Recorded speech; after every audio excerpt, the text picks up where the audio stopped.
जय श्री कृष्ण चैतन्य प्रभु नित्यानंद श्री अद्वैत गदाधर श्रीवासादि गौर भक्त वृंद हरे कृष्ण कृष्ण कृष्ण हरे हरे हरे राम राम राम हरे हरे। श्रील प्रभुपाद की जय। अनंत कोटि वैष्णव वृंद की जय। निताई गौर प्रेमानंदे हरि हरि बोल। Thank you once again, Dāmeśvara Mahāprabhu, for kindly being the host today in today's 32nd session on Śrī-Caitanya-Śikṣāṣṭakam. And in the previous sessions, we have been focusing on the 10 Nam Aparadhas. And till now, we have covered 5 Nam Aparadhas. Today, we will be discussing the 6th one. Especially in the previous session, it was special because we took a text named Bhagavan Nam Kaumudi, and this text was specifically focused on uh, Arthavad. And because Arthavad is uh, such a crucial Nam Aparadh, therefore it's very important to deal with this in a very thorough, detailed, exhaustive manner. I'm very happy that we did that. And I'm very happy that we could get a glimpse into the writings of Shri Lakshmidhar, who is a very respected author, deeply respected by the previous acharyas. So I'm very happy today to be here, dear devotees. This is the 32nd session of Śrī-Caitanya-Śikṣāṣṭakam. I'll share my screen before we begin. And as usual, dear devotees, we will begin with the verse which was created for this particular verse of Shri Shiksastakam.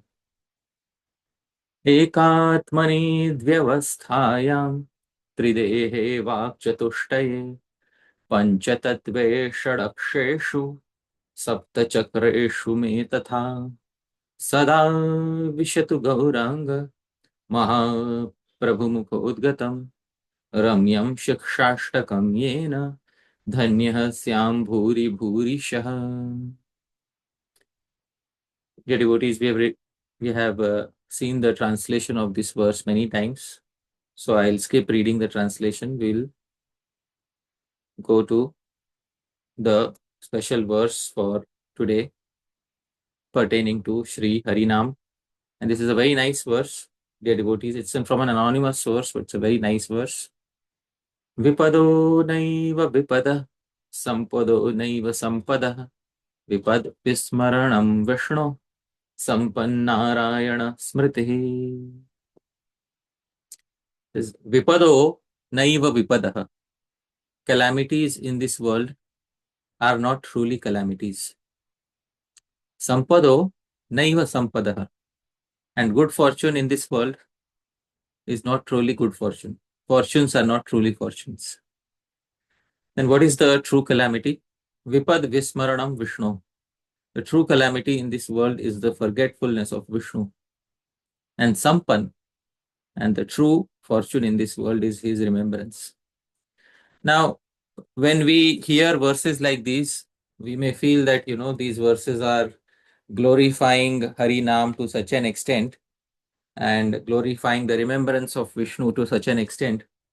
So, how do we understand such verses? Dhāmeśvara Mahāprabhu would like to ask you a simple question. Calamities in this world are not truly calamities, and fortunes in this world are not truly fortunes. So, the unhappiness that we get from calamities, that is not true unhappiness, and the happiness that we get in this world is not true happiness. Can we make sense of such a statement? Or can you please reflect on such a statement? Yes, there's something called a blessing in disguise, which means that something might seem bad, but in the long term, it's something good. And so this isn't exactly that idea, but it's an example of how we don't really know just by looking at what happened, whether it's good or bad. That's just a judgment of the mind, and Right, the mind can make up good or bad of anything.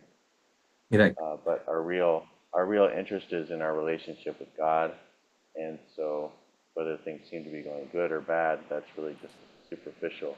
What's important is maintaining our relationship with Krishna. Wonderful. So I'd also like to reflect on this particular verse. Vipado naiva vipadaha. Calamities are not truly calamities in this world, because calamities in this world ultimately result in happiness. And happiness in this world is not truly happiness, because happiness in this world ultimately leads to unhappiness. Why is it so? Because happiness leads to unhappiness when it goes away, and unhappiness leads to happiness when unhappiness goes away. So they are not true in the strictest sense, because they lead to the opposite result. But that happiness which stays forever is remembrance of Bhagavan. And the permanent cause of unhappiness for the jiva is forgetfulness of Bhagavan. Therefore, the verse is very importantly highlighting something, that true unhappiness is the original unhappiness of the jiva, that is forgetfulness of Bhagavan. And true happiness, which does not result in any unhappiness as a result, is remembrance of Bhagavan, association with him. So thank you, Prabhu, for your reflection, and we'll move to the recitation of the verse. This is the second verse we are discussing. Namna makari bahudha nija sarva shaktis tatrarpita niyamitaha smaranena kalaha etādṛśī tava kṛpā bhagavan mamāpi durdaivam īdṛśam ihājani nānurāgaḥ. Prabhu, can you kindly read the translation? O Bhagavan, in regards to your unlimited names, immense variety has been manifested by you. Moreover, all of your personal potencies have been eternally invested in these names, and no specific time has been fixed for remembering them. Such is your causeless mercy. Yet my misfortune is such that no genuine attachment was developed by me in these names. So we are focusing, dear devotees, on the final part, that etādṛśī tava kṛpā bhagavan mamāpi durdaivam īdṛśam. Such is your mercy, Bhagavan, and my misfortune is also such that it is a stronger competitor to your mercy. In fact, my misfortune has turned out to be stronger, because no genuine attachment was developed by me in your Naam. And we were continuing the discussion on the Naam Aparadas, because in relationship to Harinam, the true misfortune of the jiva is mainly because of Naam Aparad. And the sixth Naam Aparad is Harinam Nikalpanam. Actually, the fifth was Tatharthavado, Arthavad, and Harinam Nikalpanam. And sometimes acharyas take these two Naam Aparadis together, Tatha Arthavado Harinamni Kalpanam, to imagine Arthavad in Harinam. That is the meaning. But in the Hari Bhakti Vilas, this has been taken up as a separate aparad, Harinamni Kalpanam. To concoct something in relation to Harinam is another aparad. And Kalpana is some mental concoction.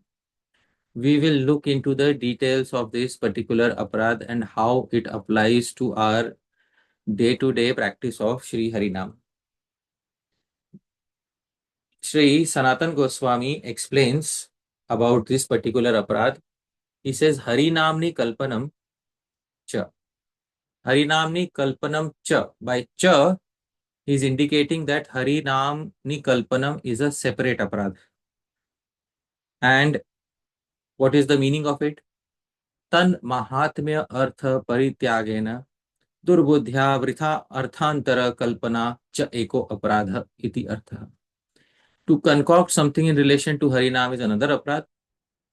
This means that one gives up the essential glories of Harinam, and with one's polluted intelligence, one cooks up some concoction in relationship to that Harinam.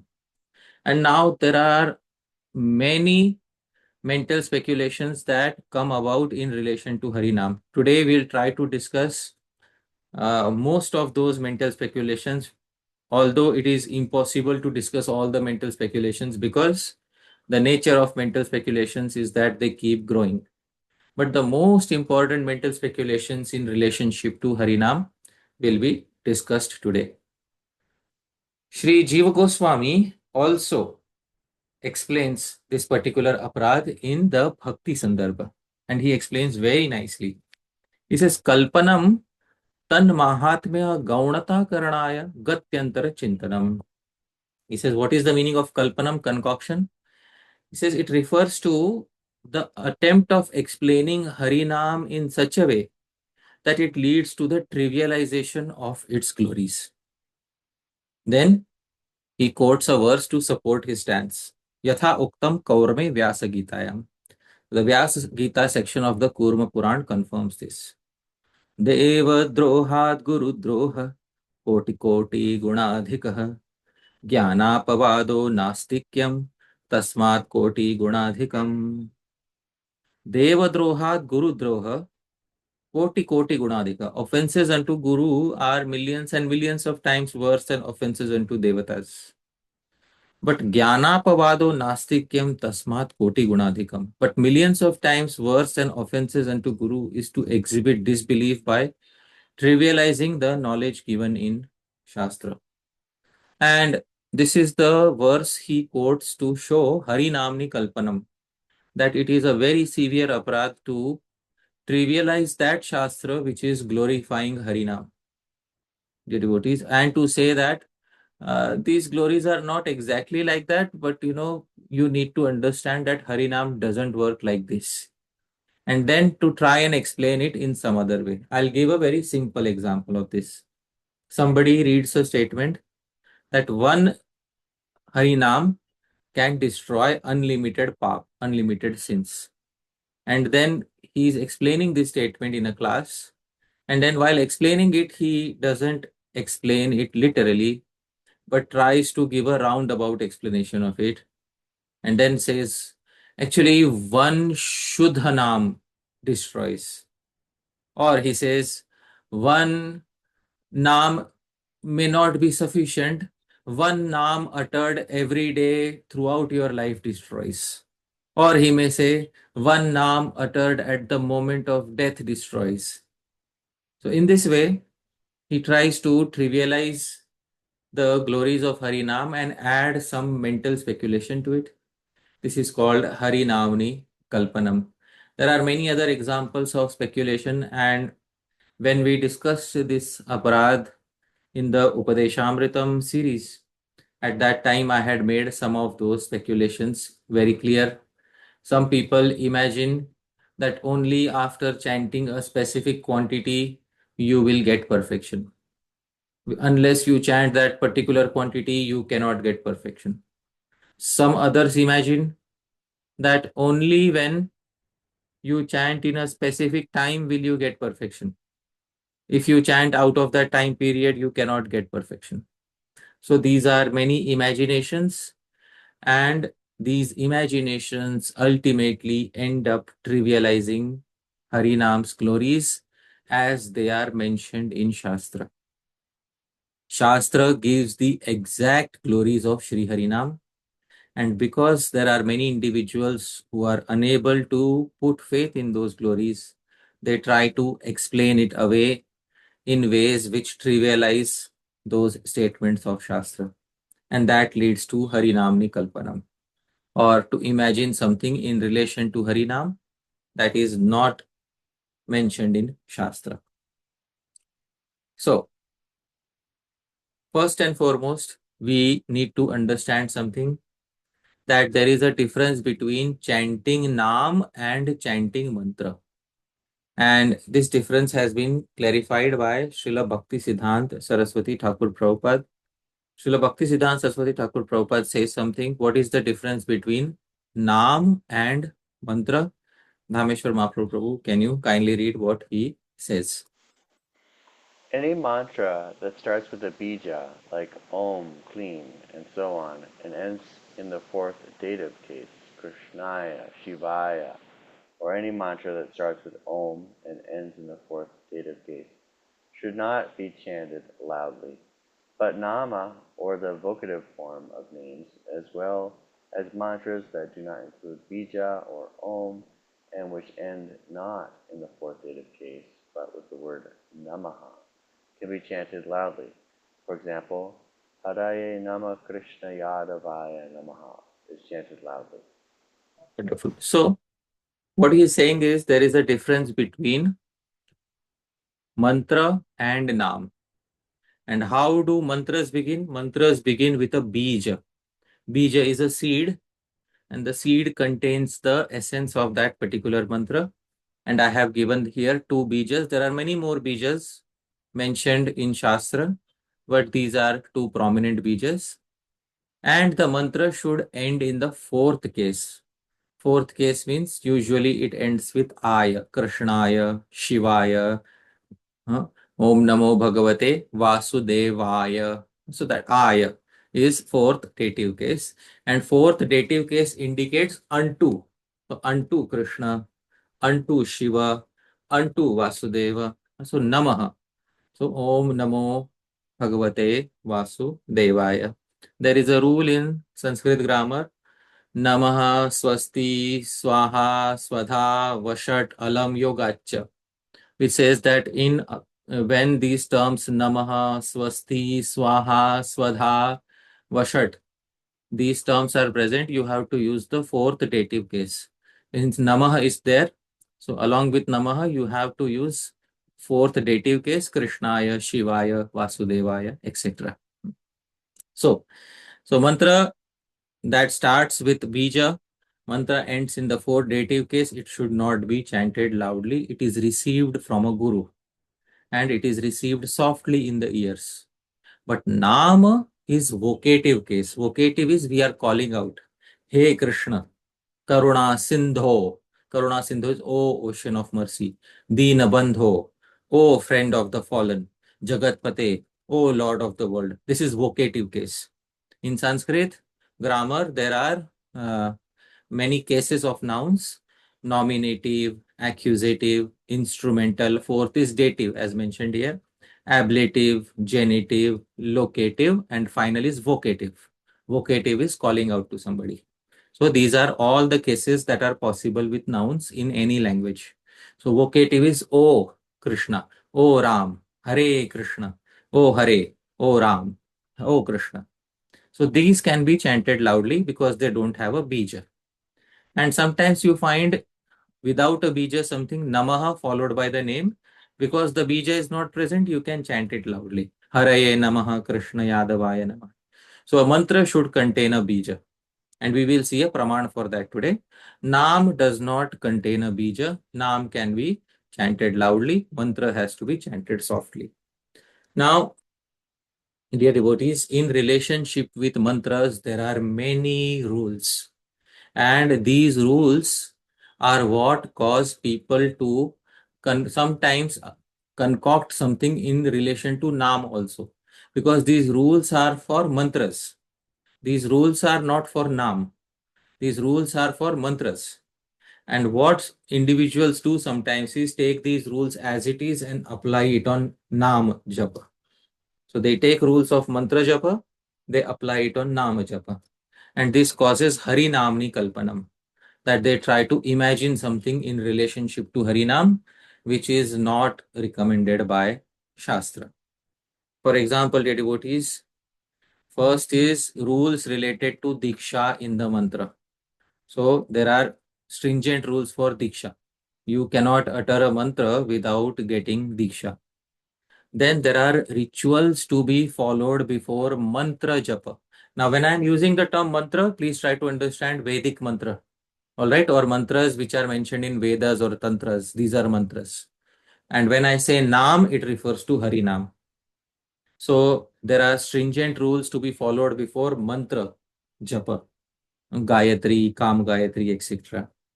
Then there are rules based on bija of mantra. There are rules based on sampradaya of mantra. Then there are rules based on desha, location where you are chanting the mantra. Then there are rules based on kal, time of utterance of mantra. You can't just utter a mantra at any point of time. There are stringent rules for kal. There are rules based on bodily purity. Then there are rules based on number of times you have to repeat the mantra. You can't just repeat the mantra any number of times that you want. There are rules for repeating the mantra a certain number of times. And there are rules based on proper pronunciation of mantras. Dhāmeśvara Mahāprabhu, japa of mantra, does it sound like an easy task or a stringent task? Stringent task. Yes. So all these rules and rituals need to be followed for mantra japa. Dear devotees, let us take up one at a time. First and foremost, the rule of Diksha. All right. And it is specified in the Hari Bhakti Vilas in regards to mantra japa. What is it specified? Dvijanam anupetanam swakarmadhyayanadishu yathadhikaro nastiha syachopanayanadanụ tathatradikshitanam tu mantra devarchanadishu. Dvijanam anupetanam. Even Brahmana boys, those who are born in a Brahmana family, but who are not invested with the sacred thread. Swakarma adhyayana adishu yatha adhikaro nasti. They don't have the right to perform their duties, their study, etc. Even if they are born in the Brahmana family, they don't have the right for mantra japa, for study of Vedas until they have received the sacred thread, until they have received initiation. So, Syacha Upanayanadanu, they get those rights only after getting invested with the sacred thread. Tatha atra adikshitanam tu mantra devarchanadishu. Similarly, those who are not initiated by Guru do not have rights to chant mantras, perform deity worship, etc. They don't have any rights. And if you don't believe me, look within your own respective society or group of Vaishnavas. Will you allow a person who is not initiated into mantras to climb on the altar and perform deity worship? The answer is no. In most cases, people who are not initiated into specific mantras are not allowed in deity worship. They are not allowed on the altar. So, initiation, diksha in mantras, mantra diksha, or what is often known as second initiation, is compulsory if you want to chant specific mantras. Now, once you get diksha, then before you can chant your mantra, before you sit down, because the mantras have to be chanted thrice a day. Tri Sandhya, it is known as thrice a day. You have to fulfill many prerequisites, pre-rituals you have to do. And this is the strict list of the rituals that you have to follow at before you chant the particular mantra. This is known as Satkriya, good conduct, and Purascharan, pre-rituals, dear devotees. So Satkriya and Purascharan are mentioned here, and I will specify what are the exact stringent details, the pre-rituals that need to be followed before a mantra is chanted during 3 times a day. The first is Achamanam. You have to sip purificatory water thrice, and most of us know what is sipping, that Keshavaya Namah, Madhavaya Namah, Narayanaya Namah, Govindaya Namah. So this is Achamanam. You have to sip purificatory water. Dhāmeśvara Mahāprabhu, before chanting Hari Nam, is this requirement there? No. No, not at all. The distinction between mantra japa and nam japa. Second, shikha bandhan. To tie one's shikha is the second requirement. Without tying one's shikha, it is not possible to begin chanting the mantra. So shikha bandhan, to tie one's shikha, is important. Third is Indriya Sparsha. Indriya Sparsha is one has to touch one eyes and other senses for purification. That is called as Indriya Sparsha. Fourth is marjana, the area which you are going to sit for performing the mantra japa. That area has to be cleansed. You cannot sit in an unclean area. So marjanam, cleansing of that area is needed before you sit down and perform mantra japa. Fifth is asana upaveshana, purification of the asana on which you are sitting. You cannot stand and chant second initiation mantras. You have to sit and chant. For sitting, you need an asana, and that asana must be pure. Pure. And for purification of that asana, there are specific mantras. It is called asana upaveshana. Then sankalpa, you take a decision in the mind, now I will chant my mantras. Then nyas, the mantra is established on various body parts, on the joints of the body. Then comes avahan. We invoke the deity of the mantra, and when we invoke the deity of the mantra, at that particular point of time, the the mantras for invoking the deity are recited. Then comes pranayam. Pranayam is purification of the pran. We have discussed what is pranayam many times. This is kumbhak, purak, kumbhak, rechak. Inhaling, holding the breath, exhaling. It purifies the mind before you chant the mantra. Then there is mantra achamanam, specific purification of the mind by chanting specific mantras. Then there is abhimantrana, purifying the mantra before the japa. Then there is aghamarshana, chanting specific mantra for any sins that we might have committed yesterday. So that is aghamarshana. Before you chant the mantra, be purified of any sins. Then arghya dhyan, you have invoked the deity, give some gift to the deity, give some paraphernalia, some water, some welcoming to the deity. Then upasthan, glorify the deity whom you have invoked. Then the 15th step is mantra japa. Then you chant your second initiation mantras. After you chant your second initiation mantras, then visarjan. Pray to the invoked deity to forgive offenses, request them to depart. After requesting them to depart, you do sarva deva namaskara, obeisances to all the devatas, but you cannot pay separate obeisances to all the devatas, you pay obeisances to Shri Krishna. Because having offered obeisances to Sri Krishna is having offered obeisances to all the devatas, the devotees in this way. These are known as pre-rituals. They are also known as Purascharan or Satkriya. This is to be done before every mantra japa, and this is technically, these are the steps, dear devotees. 16 steps, and then mantra japa is if you don't count mantra japa as one of the steps, then you are left with 16 steps. So 16 steps, and mantra japa is separate, dear devotees. So in this way, this is the complete procedure for uttering your second initiation mantras, although most individuals do not follow the entire process of Purascharan and Satkriya.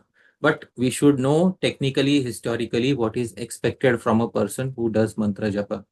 Now, Dhāmeśvara Mahāprabhu, if we put such stringent requirements, prerequisites on Nama Japa, will it be possible for everyone to chant Nama? No. No. So we first discuss Diksha. Diksha is compulsory for Mantra Japa. Then we discuss Satkriya, good conduct, and Purascharan, pre-rituals. So 16 of them are discussed, Satkriya and Purascharan. So dear devotees, but for Nam, these are not required. But Purascharan is compulsory for mantra. Shri Sanatana Goswami says in Hari Bhakti Vilas, Viryahino yatha dehi sarvakarmasu nakshamaha Purascharanahino hi tata mantraha prakirtitaha. Viryahino yatha dehi, just as a living entity devoid of strength is incapable of carrying out any activities. Tatha mantra, similarly, a mantra devoid of pre-rituals is Purascharan, is incapable of achieving any goal. It's a mantra chanted without any strength. So these activities which we discuss, 16 activities, these activities give strength to utterance of the mantra. Sri Sanatana Goswami has said in the Hari Bhakti Vilas 17.7, that Purascharan is compulsory for mantra japa. But when it comes to Naam, Sri Rupa Goswami quotes in the Padyavali. No diksham na cha satkriyam na cha puras charyam managikshate. Dhāmeśvara Mahāprabhu, kindly read the translation. Utterance of Harinama doesn't expect Diksha, Purascarana, or other Satkriyas, pre-rituals. Dear devotees, this wonderful verse was originally composed by Shri Lakshmidhar in the Bhagavan Nam Kaumudi. And he gave pramanas for all these aspects. So, dear devotees, we have a great literature for utterance of Harinam in the form of Bhagavan Nam Kaumudi. We cannot sufficiently glorify this literature. I am saying this because Sri Lakshmidhar, being one of the topmost exponents of Mimamsa of his time, still glorified Harinam in such a wonderful, exquisite way. Those who study Mimamsa usually favor Vedas and Vedic mantras. But Sri Lakshmidhar, after studying Mimamsa, he gave such importance to Bhagavan Nam in his Bhagavan Nam Kaumudi. And in that Bhagavan Nam Kaumudi, there was a verse which he quoted, which he composed. Shri Rupa Goswami took that verse as it is and included it in his Padyavali. Harinam does not require Diksha. Dhāmeśvara Mahāprabhu, let's say, I start speculating that you cannot really chant Harinam without Diksha. Is this correct imagination or is this incorrect speculation? Please tell me.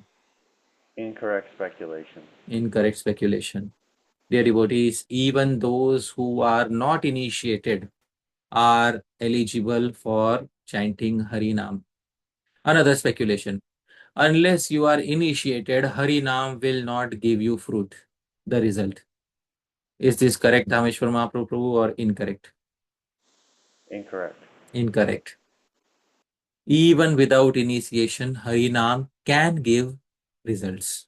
It can give, if it wants to give. Harinam can give the desired result.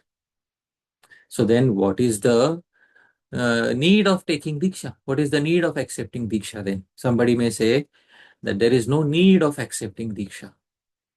Dear devotees, when it comes to Harinam, all the rules of mantras turn into recommendations. I hope you're ready. This is a very important principle. When it comes to Harinam, the rules mentioned for mantra japa turn into recommendations.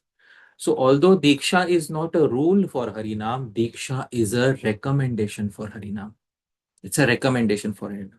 And I'll give a very simple example regarding this. For example, somebody makes a statement. You don't need to go to school in order to be educated. Somebody can say that you don't need to go to school in order to be educated. Wonderful. Dhāmeśvara Mahāprabhu, isn't it true that you don't need to go to school in order to be educated? Yes, That's true. that's true. So then let's, take out all the kids from all the schools and let them sit at home. But you can't do that. The necessity of having schools is so that people follow a standard process and it is ensured that their education is assisted by these schools and teachers. And therefore, although Diksha is not a compulsion in Harinam, but Diksha is a very strong recommendation when it comes to Harinam. Harinam can give its result to anybody, even without Diksha. But it is strongly recommended to take Diksha because after taking Diksha, we may be able to understand the meanings of Harinam, how Harinam should be chanted, what should be avoided directly from the mouth of a guru. Which otherwise may be very difficult for us to figure out. So it is very important. Diksha is a recommendation for Harinam, but Diksha is a compulsion for mantra. So standard rule, we have to understand whatever is mentioned as a compulsion for mantra japa turns into a recommendation for Harinam. This standard rule we will remember. Satkriya. Satkriya pre-rituals, and some of those pre-rituals are known as Purascharan. So Satkriya and Purascharan are compulsory for mantra japa.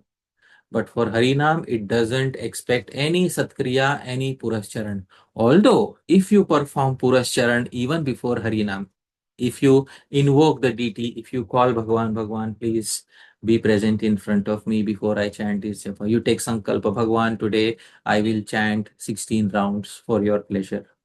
It will definitely assist your japa. But it is not a compulsion. It's a recommendation. You may do it, you may not do it, depending on how your Gurujanas have taught you to utter Harinam. But for mantra japa, it is a compulsion. It is must for us to do it. So this is the wonderful verse in Shri Padyavali, which says that Harinam doesn't expect Diksha, Purascharan and other Satkriyas, other pre-rituals. Now, dear devotees, there are various rules mentioned in Shastra for Bija and Sampradaya. And I explained what is Bija. Bija is the small, tiny letter such as Kleem, etc., which is mentioned which is in the beginning of a mantra. So, in this regard, Shri Vishwanath Chakravarti Thakur quotes from the Gautamiya Kalpa. He says, Vina bijena mantranam viphalam jayate phalam. So Shri Vishwanath Chakravarti Thakur is explaining Kama Gayatri. Now, Dhāmeśvara Mahāprabhu, Kama Gayatri is Harinam or is it a mantra? What is it exactly? A mantra. It's a mantra. So, Shri Vishwanath Chakravarti Thakur has written Mantra Artha Deepika, a lamp for illuminating the meaning of mantra. Which mantra? Kama Gayatri. He has written this entire small booklet about it. And in the beginning of that booklet, Shri Vishwanath Chakravarti Thakur says, Vina bijena, without a bija, mantranam viphalam jayate phalam. Mantra becomes fruitless without a bija. So this is stringent requirement for a mantra. But Prabhu, please tell me, in Harinam, if we start putting such stringent requirements, will it be justified from Shastra or not justified? Not justified. Not justified. Similarly, there are stringent requirements for Sampradaya. Srila Baldev Vidyabhushan quotes in Prameya Ratnavali, Sampradaya vihinaye mantraste nishphalamata. See, the term mantra is there. I am highlighting in red mantra. So, Sampradaya vihinaye mantraste nishphalamata. Mantras not received in a sampradaya are considered fruitless. Now, this verse is speaking about mantra. Prabhu, is this verse speaking about Naam? No. No.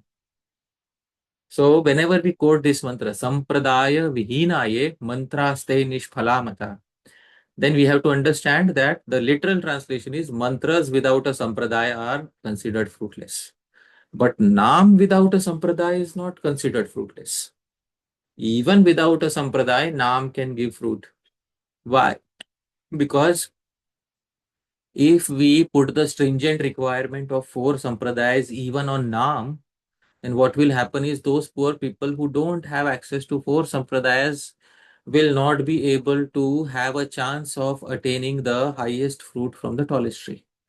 Therefore, mantra japa is bound by sampradaya. You want to learn Rig Veda, you have to go to a sampradaya of Rig Veda. You can't just take a book from a store and start reading Rig Veda. You want to learn Samaveda, you go to a sampradaya of Samaveda. You want to learn Yajurveda, you go to a sampradaya of Yajurveda. You want, and all the mantras are from one of the Vedas. So you want any mantra diksha, you go to a sampradaya and get that mantra diksha. But Naam has been freed from all sampradayic requirements. This is such an important point because there are many people who may not be in the proper sampradaya, and they too can be benefited by utterance of Harinam. This is the nature of Harinam. Now, if we start imagining a rule in relation to Harinam, you can't get the fruit of chanting Hare Krishna if you are not initiated in this particular sampradaya. in this particular branch of this sampradaya, in this particular institution of this particular branch of this particular sampradaya, or this particular guru of this particular institution of this particular branch of this particular sampradaya, or this particular disciple group of this particular guru of this particular institution of this particular branch of this particular sampradaya. All these are useless imaginations in relationship to Harinam. I have to say it as it is. These are all useless imaginations in relationship to Harinam. There is a verse in the Chaitanya Charitamrita, Damshra Damshra Hato Mlecho. There was a Muslim who just chanted Haram, and in that one utterance of Haram, he got liberated. Which sampradaya was he initiated in? Dhāmeśvara Mahāprabhu, was he initiated in any sampradaya? No. No, he is not initiated in any sampradaya. So we should be very careful while quoting such verses. Sampradaya vihinaye mantraste nishphala. Mantra nishphala. Naam na tu nishphalam. Mantra may be nishphala, but naam is never nishphala. Naam is never fruitless, even if it doesn't come from a proper sampradaya. And sometimes, and this is also a very important point of consideration, there are many people nowadays on the internet who make, videos after videos. This particular institution is not bona fide. That particular institution is not bona fide. This particular guru pranali is not bona fide. That particular guru pranali is not bona fide. Are Baba, even if it is not bona fide, Naam is always bona fide. All these people can get the highest fruit from the tallest tree by chanting Harina. It is useless to get into such debates and discussions. They are just nothing but a waste of time. Purely a waste of time. And let me say another thing. Never in the history of mankind, in the history of Shastra, is there any instance where Bhagavan has said, "Oh, I could have brought you to me, but you were in the wrong sampradaya. So sorry, you'll have to take another birth."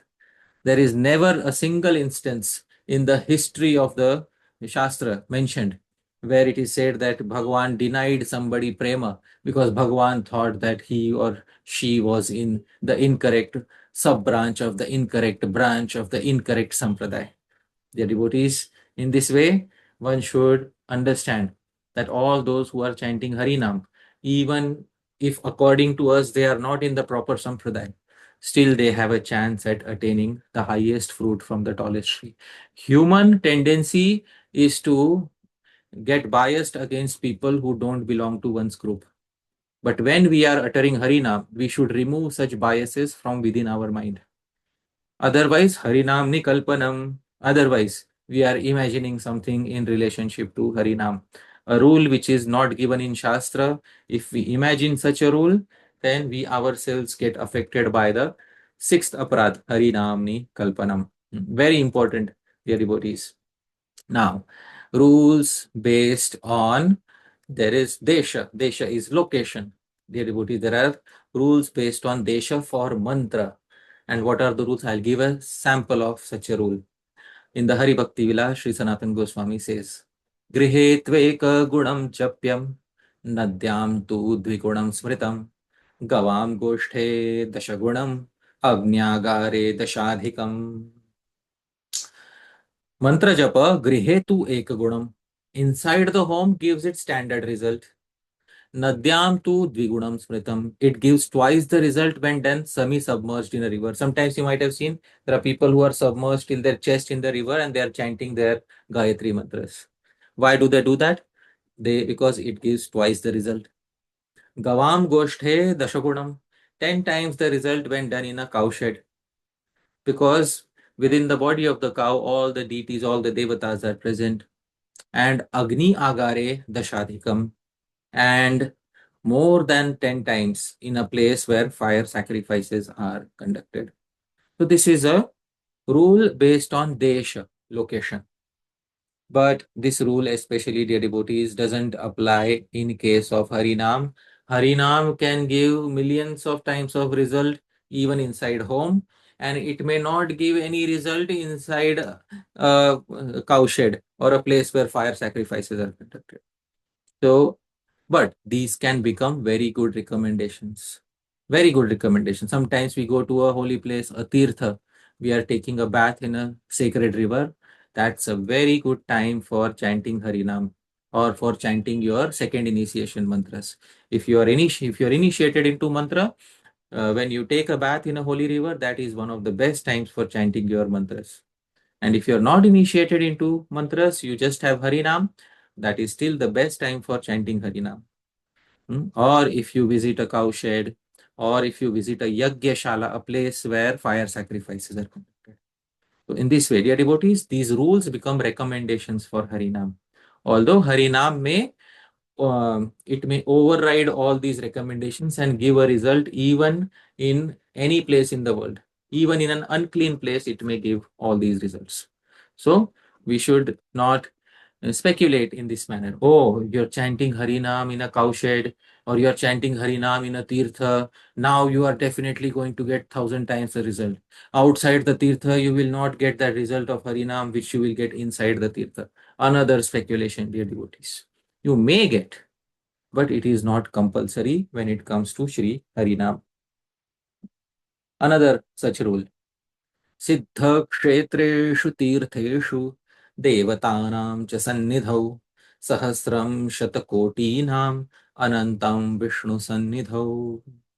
In Hari Bhakti Vilas, Sri Sanatan Goswami says, in sacred tirthas and in front of deities, Siddha kshetreshu tirtheshu devatanam cha sannidhau Sahasram Shatakotinam, mantra japa gives multi-million times the result.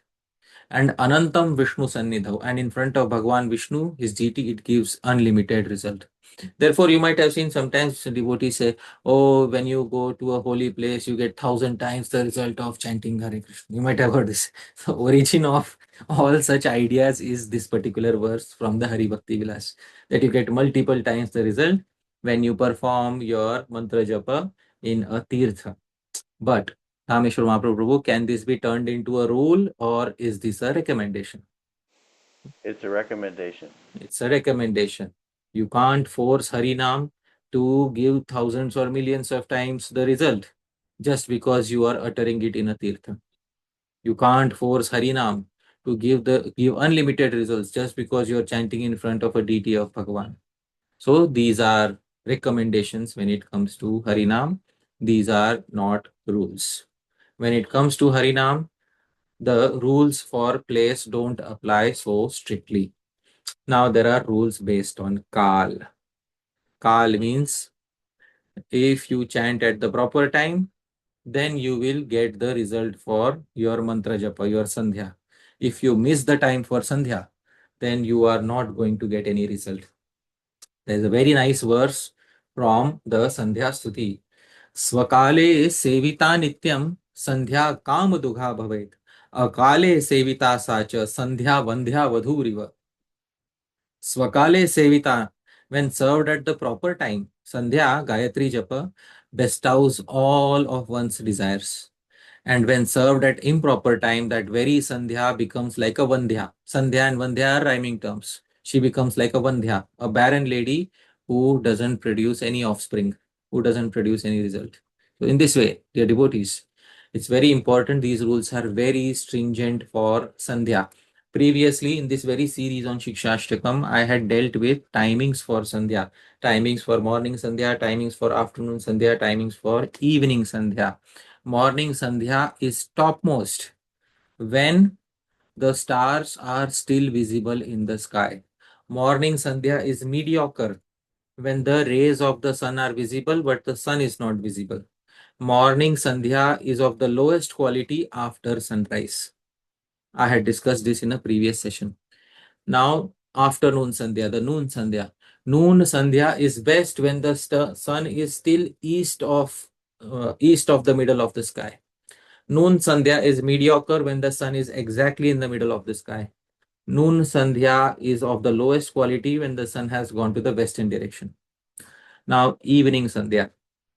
Evening sandhya is best when the sun is still visible, about to set but still visible. Evening sandhya is of mediocre quality when the sun has set but its rays are visible. Evening sandhya is of the lowest quality when the stars become visible in the evening sky. And evening sandhya is lost if you do it in the middle of the night. It is called Aghori sandhya. Aghori means only those people who belong to Aghor Shastra, they perform such sandhya in the middle of the night. Therefore, there are very stringent rules for morning sandhya, noon sandhya, and evening sandhya, and those rules are mentioned in the Shastras that deal with sandhya. And when it comes to Harinam, Śrī-Caitanya Mahaprabhu, this very verse, Tatrarpita niyamitaha smarane na kalaha. This verse specifically speaks about kala, the verse which we are discussing from Siksastakam. That verse says specifically that no time has been fixed in relation to utterance of Harinam. Then there are rules based on shaucha, cleanliness. Asnatastu pumanarho japadi havanadishu. Without a bath, a person is unfit for mantra japa, fire sacrifices, etc. Dāmeśvara Prabhu, is this verse speaking about nama japa or mantra japa? Mantra japa. Mantra japa, wonderful. It doesn't speak about nama japa because nama japa is free from the stringent requirements of snan. Does it mean, Prabhu, that I will every day skip snan while performing nama japa? No, it's recommended to take a bath. It's recommended. Wonderful. So you have understood what are rules for mantra japa become recommendations for nama japa. This is the best spirit in which to take these rules for mantra japa. They can be taken as recommendations for nama japa. Not that you get a license to skip all of these rules. So dear devotees, it's very important. They are recommendations for nama japa, but no restrictions when it comes to Sankirtan, neither for Kala, not for time, not for place, not for purity, etc. All of this in a single verse. Kalosti dane yagye cha snane kalosti sajjape Vishnu Sankirtane kalo nastyatra prithvi tale. On this planet, there are specific times fixed for charity, Vedic sacrifices, bathing, performing japa. However, there is no time fixed in relation to Vishnu Sankirtan, dear devotees. So, it's very important that time restrictions have been removed. No considerations of purity are also there. Another verse in the Hari Bhakti Vilas Shri Sanatana Goswami says, चक्रायुधस्य नामानि सदा सर्वत्र कीर्तयेत् न शौचं कीर्तने तस्य स पवित्र करो यतः. Sada sarvatra kirtan. One should always perform kirtan of the names of Bhagavan everywhere. There is no consideration of impurity in his kirtan. Na ashaucham kirtane tasya. It is na ashaucham. You can see na ashaucham. Na, the a is elongated. It breaks down as na ashaucham. There is no consideration of impurity in his kirtan. Why? For he is the supreme purifier. Sa pavitra karo yataha. So there is no consideration of cleanliness, uncleanliness in his kirtan. You can perform kirtan even in an unclean state of body. And there is a pastime of Śrī-Caitanya Mahaprabhu and Gopal Guru Goswami, where Gopal Guru instructed Mahaprabhu that you can perform Sankirtan even in an impure state of body. Dear devotees, then there are rules for repetitions of mantra.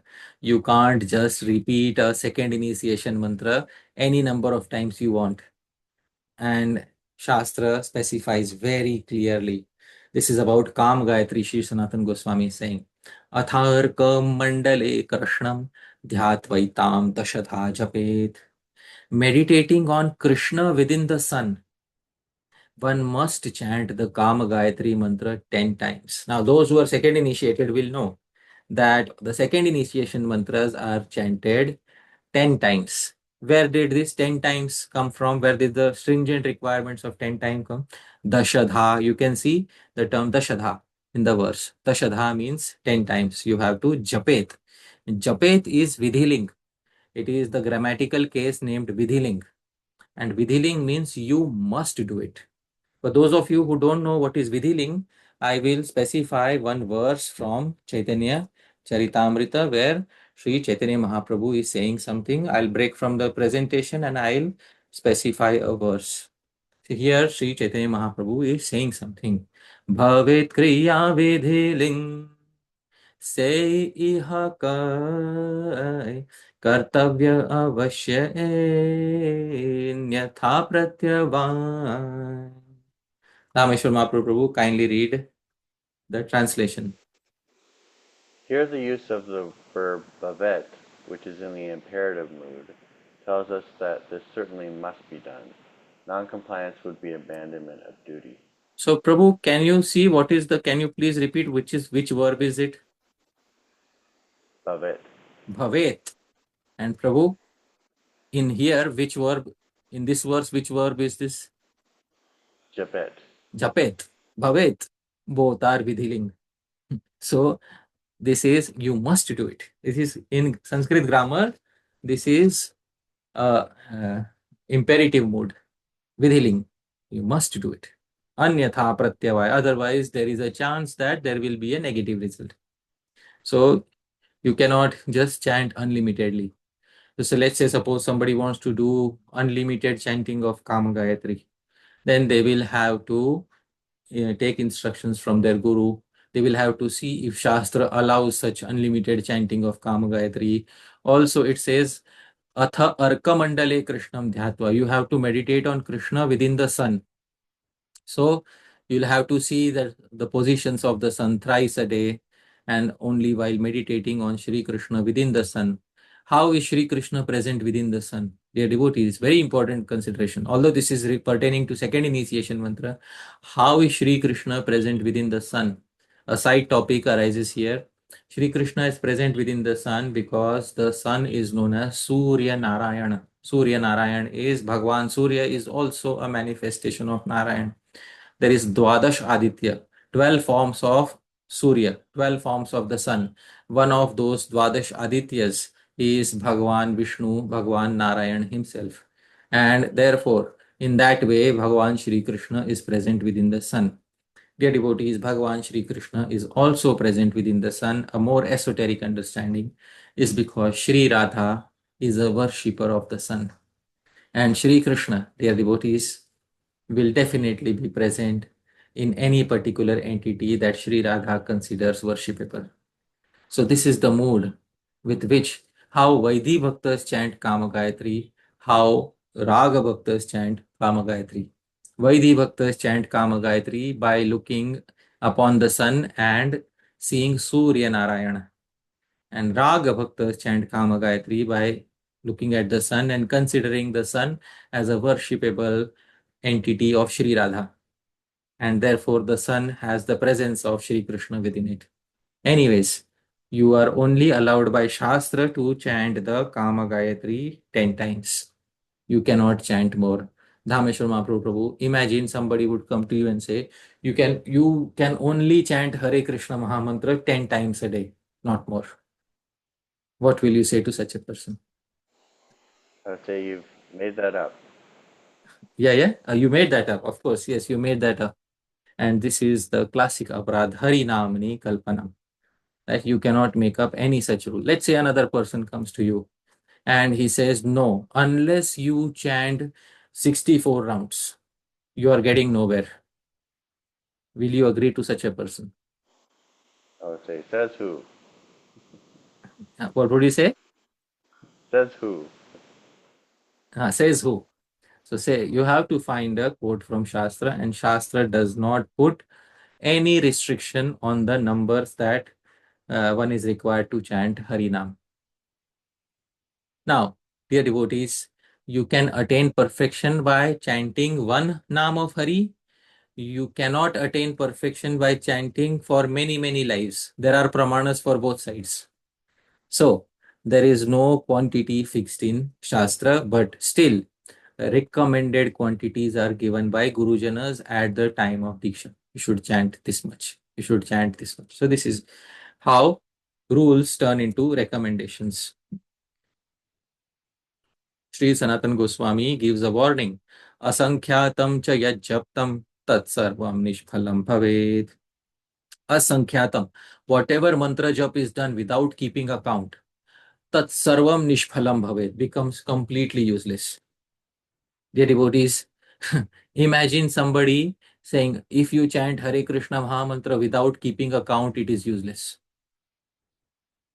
And There is a branch of Gaudiya Vaishnavas who say that even while performing Sankirtan, you should keep a count. I had discussed about this particular branch of Gaudiya Vaishnava. You have to keep a count while performing Sankirtan. Dear devotees, it's very important we don't mix up rules for mantra japa with nam japa.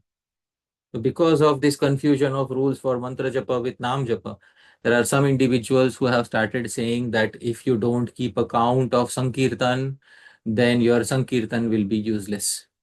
This is not true, dear devotees. It is simply not true. Because Sri Chaitanya Mahaprabhu says there is no restriction on the number of times. You can chant as many times as you want. Mahaprabhu's statement in the Chaitanya Bhagavat. Ki shayane ki bhojane ki va jagarane ahar nishachinta krishna balahavadane. Whether you are sleeping, eating, waking, day and night, think of Krishna and chant his name. Dear devotees, this is instruction. This is Nam Japa. This is not for mantra japa. This is Nam Japa. Ahar Nisha, day and night. So, actually, if you do a literal translation, ki shayane, what to speak of sleeping, ki bhojane, what to speak of eating, ki ba jagarane, what to speak of, waking up. Ahar Nisha Chinta Krishna, day and night think of Krishna. And Balaha Vadane, utter his name through your mouth. Dear devotees, this is no restriction for numbers. And this is such a merciful nature of Harinam because there is no restriction of numbers. Some people may take Harinam as a medicine. They take little. Dhāmeśvara Mahaprabhu is a medicine. Are you supposed to overdose on a medicine or are you supposed to take limited quantity? What are you supposed to do? Limited quantity. Limited quantity. Some people may not want to overdose on a medicine. Some people may want to take Harinam as a big feast. Minimum 100,000 names. Both are allowed. There is no harm for any of them because both of them are doing according to swaruchi, according to their personal taste. A person who may be chanting lesser quantity of Harinam but with greater focus, that person is also immensely respectable as long as he or she is following the recommendation of their gurus. So as long as a person is chanting Harinam according to the recommendation of their gurus, they are properly situated on this particular path. Dear devotees, therefore, there is no point in making up an imaginary rule in relationship to the quantity. And especially, it is very prominent that devotees make up imaginary rules in relationship with the quantity of Harinam. And often these imaginary rules are forced upon people that unless you chant so many Harinam, you cannot get the result. No, dear devotees, you can get the result simply by chanting one Harinam. In the previous presentations, I have shown about not only about Harinam, but also Bhagavan Shiva's Naam. There is a verse where Sati Devi says, even one Naam of Bhagavan Shiva can destroy all sins, all papa. I have quoted that verse from the Srimad Bhagavatam, dear devotees. So it's very important that you cannot keep such an imagined rule in relationship to Shri Harinam. Now, moving ahead, there are rules for mantra japa in regards to eligibility of the chanter. If you want to perform mantra japa, Vedic mantras, you need to be born in a specific jati. You need to have a specific birth. Shri Vyasadeva has said in the Srimad Bhagavatam, Stri Shudra Dvija Bandhu Nam Traina Shruti Gochara. Shruti is Vedas, and Vedas, of course, includes all the mantras of the Vedas, are not accessible to those who are born as three ladies, Shudras, and Dvijabandhus. This is 99.999% of today's population. They are devotees. Either you fit in the category of ladies, or you fit in the category of a Shudra, or we fit in the category, even if we are born in a elevated family, most of us have Kriyalop. We don't follow the jati, the dharma of the family. So therefore, 99.9999% of people are fitting within this category. They are not eligible for mantra japa. Now, dear devotees, if we make the same rule for Nama Japa, it will be considered as a big imagination. We cannot do that. So sometimes we imagine a rule. If you want to receive Harinam, you should only receive it from a guru who is from a certain lineage. If you want to receive Harinam, you should only receive a guru who is born in such and such family. These are all imaginations. When it comes to mantra japa, of course, Shastra says it is recommended to get a mantra from a guru who is born in an elevated family. But for a Vaishnava Diksha mantra, that is still not a very stringent requirement. But when it comes to Harinam, there are no such requirements. You can get Harinam from any particular, Yei Krishna Tattva Veta, say Guru Hai. Anybody who knows Krishna Tattva, that person can give you particular this Harinam and explain to you the glories of Harinam. Even if a person doesn't know Shri Krishna fully, he just tells you chant Hare Krishna. You can take Hare Krishna, that instruction from such a person, and begin chanting Hare Krishna. There is no problem in that, dear devotees. In this way, there are no qualifications. Sri Rupa Goswami again quotes Sri Lakshmidhar. Chandala mamu kaloka sulabha. Dhāmeśvara Mahāprabhu, kindly read the translation. Utterance of Harinam is easily accessible to all humans who can speak, all the way down to the Chandala dog eater. Yes. Dear devotee, Sri Lakshmidhar, again that same verse which I had quoted previously, the second line of that verse is Chandala mamuka loka sulabha. So this is from that particular verse of Sri Lakshmidhar. That utterance of Harinam is sulabha, easily accessible to amuka loka, all humans who can speak, all the way down to the Chandal. And if you can't speak, and you may not be able to utter physically, but you may be able to remember in the mind. So Harinam is accessible even to those who are mooka, those who are mute, those who cannot speak. In this way, Harinam is accessible to everybody, all the way down to the lowest human in the society. According to Shastra, the lowest human in the society is a person who eats dogs. That is the lowest human in the society. Because there are people in society who eat varieties of meat, and all varieties of meat are present in the fish, because all animals die in the river and those animals are eaten up by the fish. So the meat of the fish, the flesh of the fish, is considered to be the sum total of the flesh of all animals. But even worse than the flesh of the fish is to eat dog meat. That person is considered as a chandal, a dog eater. And Harinam is accessible even to such a chandal, to such a dog eater. So no qualification by birth is needed here. Then, dear devotees, there are stringent rules for pronunciation of Vedic mantras. Stringent rules for if you mispronounce a particular Vedic mantra, you can get an opposite result. So Sri Vishwanath Chakravarti Thakur says, Karma yogasya tatha bhutatve maha anarthakaritvam. There can be maha anartha. There can be a great disaster if you mispronounce Vedic mantras. And then he quotes a verse from the Mahabhashyam of Patanjali Muni. And this verse is as follows. Mantro hinah swarato varnato va mithya prayukto na tamarthamaha savag vajro yajamanam hinasti yathendra shatruhu swarato paradhat. So the Paniniya Shiksha, also this verse is quoted in Patanjali's Mahabhashya, says, Mantro hinah, a Vedic mantra devoid of proper accentuation or syllable. Swarato varnato va, mithya prayukto, is uttered in vain. Na tamarthamaha, this Vedic mantra doesn't give the desired result. What to speak of not giving the desired result? It gives an opposite result. So, vag vajro, such an incorrectly uttered mantra is like a vajra weapon that can harm the performer of the Vedic sacrifice. And example, yatha indra shatruhu swarato paradhat. Just as the fire sacrifice of Twashta resulted in an opposite effect due to mispronunciation of the term indra shatro. It is mentioned in the Bhagavatam that Twashta was performing a fire sacrifice, and yet indra shatro vivardhasva, and he made a mistake in the pitch of that particular term. And when he made a mistake in the pitch of that particular term, that term took on a different meaning altogether. Indra Shatru means Indra is whose Indra Shatru means that demon was supposed to kill Indra. But because he pronounced it incorrectly, the meaning became Indra is whose Shatru, Indra is whose enemy, Indra is whose killer. And therefore, instead of Vritrasur killing Indra, Indra ended up killing Vritrasur. The opposite effect was achieved.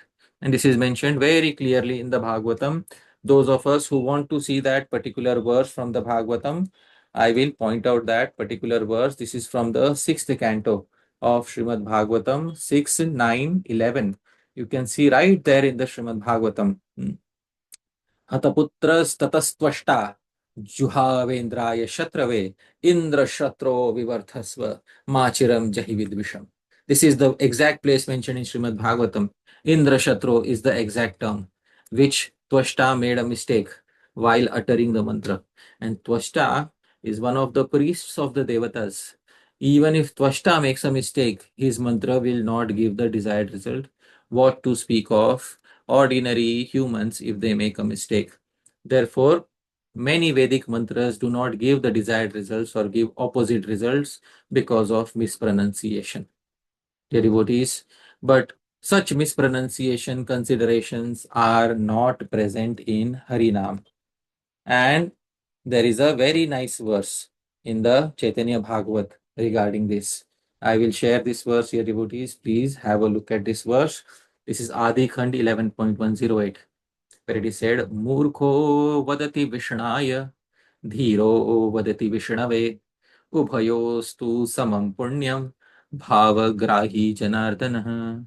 Murkho, a person who is foolish in Sanskrit grammar, who doesn't know Sanskrit grammar, he may incorrectly say Vishnaya Namaha because he has heard Ramaya Namaha. He knows fourth case is Aya, Krishnaya, Vasudevaya, Shivaya. So for Vishnu, he may say Vishnaya, but he doesn't know grammar.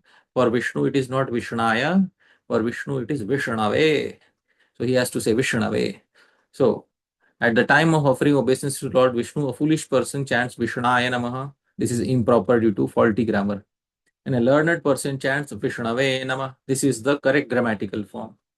But Ubhayostu Samam Punyam, but both achieve equal piety by their offering obeisances because Bhava Grahi Janardana, Bhagavan Shri Janardan sees the sentiment of the living being. He sees the degree of devotion and he awards the result accordingly. So this is for Nama Japa, because sometimes what happens, there are people who imagine rules in regards to pronunciation of Nam. You can't say Krishna, you can't say Krishna, you have to say Krishna, otherwise you can't get the desired result.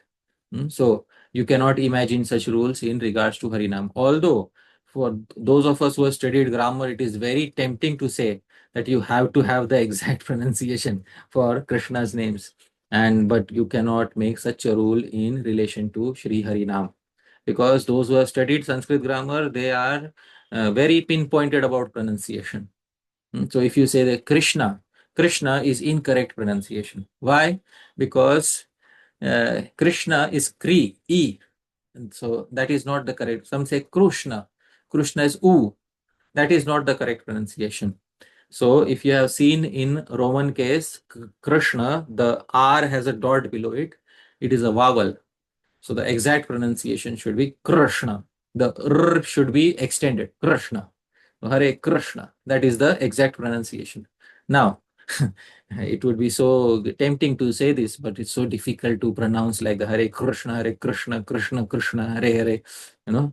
It's if you chant like this, you may end up, your tongue may end up severely tired or fatigued because of such chanting.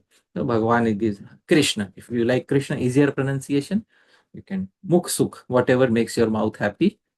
But don't deliberately mispronounce Bhagavan's name. Try to make it as accurate as possible. So there's some people who say, oh, that there's sometimes I have heard there's some people who are born in Bengal, they say, oh, we are Bengalis, we will chant Krishna, Ramo. Well, you don't have a license to do that. Chant what as correctly as possible. Don't deliberately mispronounce. But if it is difficult to do the exact pronunciation, then do what is the easy pronunciation, but try to make it as accurate as possible. There are no stringent pronunciation rules as far as utterance of Bhagavan's name is concerned. So no imaginary rules are to be made, dear devotees, in this way. This is the sixth Nam Aparadh. Harinamni Kalpanam. Harinamni Kalpanam means one should not imagine anything, any rule in relation to Harinam. All rules specified in Shastra are mainly pertaining to Mantra Japa. They should not be superimposed as rules on Nama Japa. When it comes to Nam Japa, all the rules turn into recommendations. With this, dear devotees, I'll pause my speech. We have concluded our discussion on the sixth Nam Aparadh, Hari Namni Kalpanam. Next time, very important Aparadh is coming up. Namno Balad Yasya Hi Papa Buddhihi. Why do people commit sinful activities on the strength of Harinam? We will have a deeper look into sinful activities, the tendency to commit sin, and why a devotee should avoid the entire tendency of committing sin. What to speak of committing it on the strength of Sri Harinam? Why committing sins seems like very enjoyable in the beginning, but gives a very distressful result in the end. How a person who is not learned sees enjoyment in such things in the beginning, but how a learned person sees distress everywhere, even in the beginning and in the end of such activities, and voluntarily detaches themselves from such behavior. All that important discussion is going to come up next time. But for the time being, dear devotees, we have concluded our discussion on the sixth Nam Aprad, Harinamni Kalpanam, Yadatra Skhalitam Kinchid Vidvam Sah Purayantu Tat. Yadatra Saushthavam Kinchit Tad Gurorev Me Nahi. Yadatra Skhalitam Kinchit. If there's any mistake in what I said, Vidvam Saha Purayantu Tat. Dear devotees, you are learned people, kindly correct any mistakes. But Yadatra Saushthavam Kinchit. If there's anything nice, please know that Tad Guroreva. It came from my Gurujanas. Me Nahi. It didn't come from me. Once again, thank you very much, dear devotees. Srila Prabhupada ki jai, Ananta Koti Vaishnava Vrinda ki jai, Shri Krishna Chaitanya Mahaprabhu ki jai, Nitai Gaur Premanande, Hari Hari. Thank you so much for another wonderful class. It's always so great to learn more about the background culture of our devotional movement in the way that we can be so much more liberal. I mean, you go out on Rath Yatra and we have people on the beach with beers in their hands who join the chanting and dancing, and they can participate too. You compare that to the restrictions on chanting mantra, and it's quite radical. Yes. There's a verse in the third canto, 333.6. Yeah, Namadheya Shravananu Kirtanad, and you know that verse where dog eater can also uh, attain the status of being the performer of a Soma Yagya on chanting Bhagavan's Nam. So Acharyas take up that question. How is he chanting Nam? Is he chanting with holding dog meat in one hand and he is chanting Hari Nam? And how does such a person become eligible to perform a Soma Yagya if in his one hand he is holding dog meat and eating it and he is chanting Hare Krishna? All these wonderful scenarios come up in that particular discussion, but I'm very happy, Prabhu. Thank you. Thank you so much, Prabhu. Thank you. And so if you're watching online and you'd like to join live, please just send an email to the email address you see on the screen and include your WhatsApp number and your country code. We're going to go now to questions and answers. And please, devotees, just only ask questions related to today's class and the topics that came up in today's class. Even if more topics come up in the Q&A, it's good to focus on what was presented in the class itself today. Number two, please ask just one question at a time so that every devotee gets a chance to ask questions. We do allow a clarifying follow-up question, which ensures you understood the answer that you received, but not a second question which brings up further investigation. Please just come back in line. And the only trick to get around this is if you wait until you're the last person. If you wait till you're the last person, then you can ask as many questions as you want. We don't want to keep it going for too many hours, though, so please keep it short. Number three, some questions require some research, and those are best for the WhatsApp group. Four, it's really important to keep this an informal atmosphere where we're not trying to hold anyone else or any institution accountable or expose anyone or criticize anyone. We're not asking questions of like, oh, well, you said this, but this person does that. We just want to keep it philosophical and informal and respectful. And with that, is there anything else, Prabhuji? No, it's an informal discussion. Let's keep it as informal as possible. Let's not bring specific institutions or individuals in between, and so that everyone can be happy. Thank you. First we have Rasikananda Prabhu. Hare Krishna, Prabhuji, please accept my pranams. Prabhuji, Your Grace mentioned that only once those are born in Brahmanical family, that too are initiated in particular mantras, have the right to recite the Vedas or the Vedic mantras, the mantras which have a bij Om or Dhimahi. But Prabhuji, we generally say in our temple classes, like we recite Om Namo Bhagavate Vasudevaya or some mantras starting with Om. So Prabhuji, like what should be the understanding regarding that, Prabhuji? There are two understandings regarding that. The first understanding is traditionally, if you see in other traditional circles, if you see that this repetition of this Om Namo Bhagavate Vasudevaya is not done. It may be done in specific institutions, but it is not done in all institutions, and traditionally it is not done. Traditionally, the speaker speaks and the audience also they listen. The speaker also does not recite those mantras which are containing the pranam if the audience is not qualified. So that is what is done in tradition. But in some Vaishnava institutions, it may be done like that. There is no harm in such a thing. And but there is also another understanding that the Vedic pranava and the Tantric pranava are two distinct entities. So there is also another understanding like that. But I don't want to get into that particular understanding. You can, because you know, Srimad Bhagavatam is Veda. Srimad Bhagavatam is not Tantra. Srimad Bhagavatam is Veda. So the pranav within Srimad Bhagavatam is Vedic pranav. So it may be done in specific Vaishnava circles, but it should not be such a cause of big concern. Right? Because even with regards to Srimad Bhagavatam, you have two extremes. One extreme says that the audience should just listen. They cannot recite the mantras of the Srimad Bhagavatam. That is one extreme. They just have to listen. They have an eligibility only to listen to the Bhagavatam. They can't recite the Bhagavatam. And another extreme says you can recite anything in the Bhagavatam, including the pranav and everything, even without Diksha. There are two extremes in this understanding. And you can be on any extreme or you can be in between. That's all right. You know, we don't have to take sides with it. So I'm telling you what all sides exist in this discussion. Right? So I hope that answers your query. Next we have Radha Kund Mataji.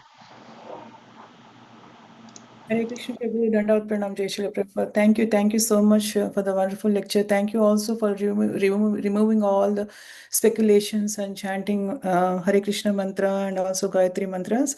Prabhuji, when you are I have a couple of questions, but I will wait for another turn. I will ask my first question. And in the presentation, you have mentioned the pre-rituals for mantra japa, like 15. And I have a question about the 11th and 12th. Where you said that abhimantrana and then aghamarshana, that is purifying the mantra before japa and chanting specific mantra for destroying sins. Could you please elaborate, Prabhu, what exactly it is? So in the Vedas, there is Agamarshan mantra. So I can't speak that Vedic Agamarshan Sukta, Agamarshan mantra. So you have to get that Agamarshan mantra, Agamarshan Sukta from your Guru. So that the Guru who initiates you in Vedic mantras gives you Agamarshan Sukta, Agamarshan mantra. Similarly, for Abhimantranam also, there is a specific mantra. The reason why I am not giving those mantras is because those are Vedic mantras and those Vedic mantras are supposed to be gotten from the Guru. So these are specific mantras which are mentioned in Vedic literature for performing such purification activities. So I just mentioned an overview of them without giving the specific mantras. So that is the answer to the query. I hope that resolves your query to some degree of satisfaction. Next we have Abhay Vishwambhar Prabhu. 1 minute, Prabhuji. So I have just little bit of follow-up on that. I wanted to ask. So Prabhu, we were not actually the Abhichar and Abhimantrana and Agamarshana are not the actual Gayatri mantras, right, Prabhuji? Can you please repeat the query, Mataji? So these two mantras, Abhimantrana and Agamarshana, are not actually the Gayatri mantras, right? Now the second No, initiation. no. Okay. These are separate Vedic mantras. Thank you, Prabhu. Hare Okay. Krishna. Next we have Abhay Vishwambar Prabhu. Hare Krishna Prabhu. Thank you very much for a wonderful class. I just had a small query. So you were mentioning that a naam should be received from a guru who is connected to parampara. In this regards, there is also an understanding that the depending on the platform of the spiritual master, whether if he's a Madhyamadikari or Uttamadikari, on that platform we can progress. So is it because is there something in Naam which I'm not able to understand? Is there a difference in that, or is it because of so there's a confusion I had. I was not very clear as to how progress happens based on the Naam received from Guru, based on the qualification, or maybe the progress of the personality from whom we are receiving Naam. Sure. So your query is about what difference does it make when you receive Naam from a Kanishta Adhikari, from a Madhyam Adhikari, from an Uttam Adhikari? It's a very simple answer. Adhikari especially is defined in Bhakti Rasamrit Sindhu. Alright, so how is Adhikari defined in Bhakti Rasamrit Sindhu? So there are two categories given there. First is Shastra and Yukti, that the devotee, how expert the devotee is in quoting Shastra and logic favorable to Shastra. That is the first consideration. And second is how much Shraddha in Shastra, in Bhagavan, does that particular devotee have. Now, if the Guru is Uttam Adhikari, which means the Guru knows Shastra left, right and center, and the Guru knows how to shatter your doubts, quoting that exact reference that you need from that exact Shastra, which is answering your exact doubt. Of course, your doubts will be shattered in no time. Isn't it? That's the difference, because in utterance of Harinam, you may have n number of doubts. You may be making n number of mistakes.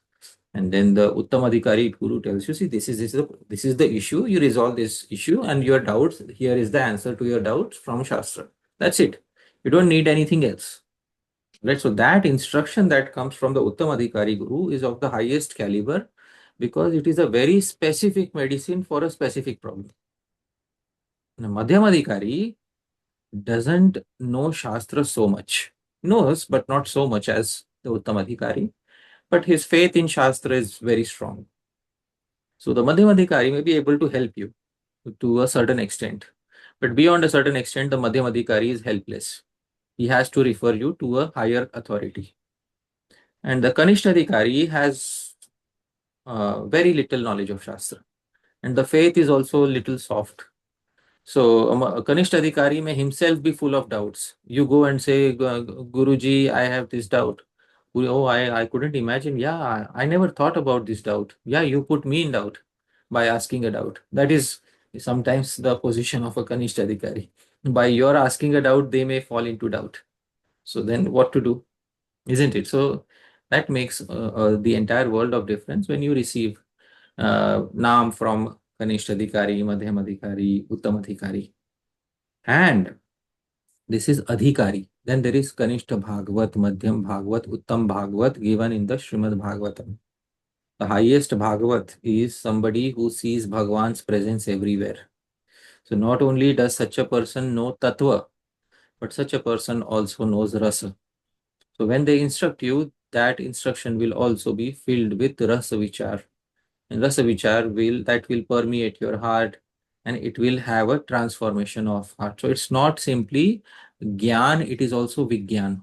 The difference between Gyan and Vigyan is Gyanam Shastriyam, Vigyanam Anubhavatmakam. Gyan is pertaining to Shastric knowledge, Vigyan is pertaining to actual realization of the final result. You need a guru who is not only expert in jnana, shastric knowledge, but also an expert in vijnana, realization of that particular knowledge. So a guru who's realized in rasa. So that makes an entire world of difference. So that is how instructions on naam from specific gurus make specific differences. But Harinam can any day overcome all those restrictions and give its result to any particular person that Harinam desires. But it's heavily recommended to get Harinam and instructions from a proper guru. If Harinam sees that you are lazy in accepting a guru and you have put the entire burden of deliverance on Harinam, Harinam may say, I don't want to do this task. Harinam may say like that. So it is highly recommended to accept a guru who is not only an Uttama Adhikari but also an Uttama Bhagavat. Sarva Bhuteshu Yaha Pashyed Bhagavad Bhavamatmanah is mentioned in the Bhagavatam. What is an Uttama Bhagavata? You can look up those verses. All right. So I hope that answers your query. Thank you very much. Next we have kṛpā Prabhu. Dandavad Hari Parshad Prabhu. My pranams. I have this question. Usually I complete the entire process of chanting the Diksha mantras in the early morning, purify, tilaks, Buddha Suddhi, sitting in the asana. But in the other sandhya, it's very difficult for me because I have a lot of work and activities and attending people in the temple. Would it be better if I don't chant in the... How can I do it? The last sentence cut out. Can you please repeat, Prabhu? Would it be better not chant the Diksha mantras in the other sandhya if I don't have the possibility to do the entire process? The most important thing is to follow the time recommendation. If it is possible for you to honor the time. But because missing out the time is missing out the most important consideration of the sandhya. But let's say there is some anga vaikalya. Anga vaikalya means some limbs are missing. That is called anga vaikalya. So your sandhya is handicapped with certain limbs. So when certain limbs are not there, then there is remedy. What are the remedies for that? So the remedy is also mentioned in Shastra, what to do. And that remedy is mentioned in Srimad Bhagavatam. I often quote this verse. This verse can be chanted at the end of every sandhya. Not only the sandhya that you do properly, but also the sandhya that you feel is incomplete in certain limbs. Mantratas tantratas chidram deshakalar vastutah sarvam karoti nischidram anusankirtanam tava. Mantratas chidram. There is fault in pronouncing the mantra. Tantratas chidram. Now, tantra is your specific one. Tantra. There are mistakes in the procedures. So there are something lacking in the procedure. That is tantratas chidram. Tantra is the procedure. Purascharya, purascharan. There is some procedural issue. And desha, sometimes there is an issue with the place. Kala, sometimes there is an issue with the time. And arha vastuta, sometimes there is an issue with certain things that you're supposed to offer to the deity before chanting the mantra. Sarvam, all of this karoti nischidram is resolved. Anu, repeated sankirtanam tava, by repeated sankirtan of you. So then after you chant your sandhya, then you can chant this particular mantra and chant the Maha mantra thrice. And then, because anu is there, anu means you have to do repeated. Repeated is the plural case. So assuming plural case is not with 2, plural case is with 3 in the Sanskrit language. So thrice. In this way, there may be discrepancies in pronouncing the mantras and observing the regulative principle. This is speaking about Purascharan, etc. And there may be discrepancies in time, place, person, paraphernalia. But when your Lordship's holy name is chanted, it should be repeatedly chanted, Anu Sankirtanam, everything becomes faultless. So that is what I hope that answers your query to some degree of satisfaction. Thanks a lot, Prabhuji. Thank you. It's very important to take care of the time, especially during sandhya. There are 3 sandhyas. First sandhya is known as Gayatri. Second sandhya is known as Savitri. Third sandhya is known as Saraswati. These are the 3 presiding deities of the 3 sandhyas. What is the meaning of Sandhya? Sandhya means a joint. Joint. Sandhiyate Brahma Anaya iti Sandhya. You get joined with the Supreme Lord. you get union with the Supreme Lord at this time. Therefore, she is known as Sandhya. Actually, the conventional meaning is that it is the joint of two time periods. The joint of the previous night and this morning is the first Sandhya. The joint of this morning and the evening is the second Sandhya. And the joint of the evening and the night is the third Sandhya. So there are three joints. And there are three deities who are in charge of these three Sandhyas. The first deity is Gayatri Devi. The second deity is Savitri Devi. The third deity is Saraswati Devi.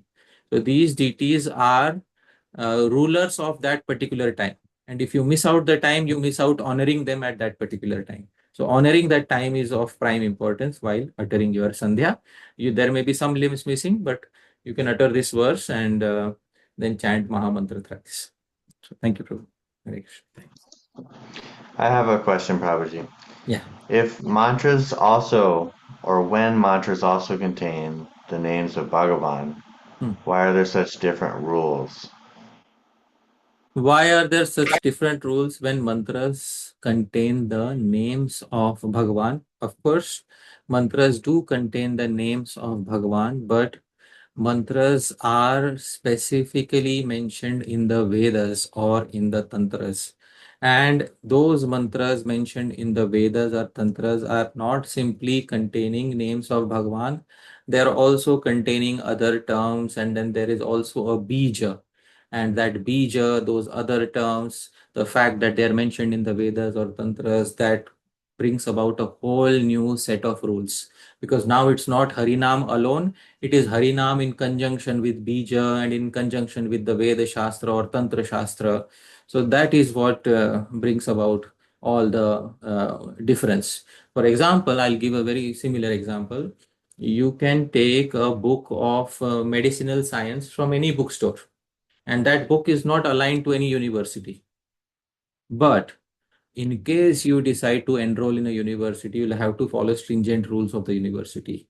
Although the result of studying the book inside the university and the result of studying the book outside the university may be the same. You may in fact get the same level of knowledge even by studying outside the university.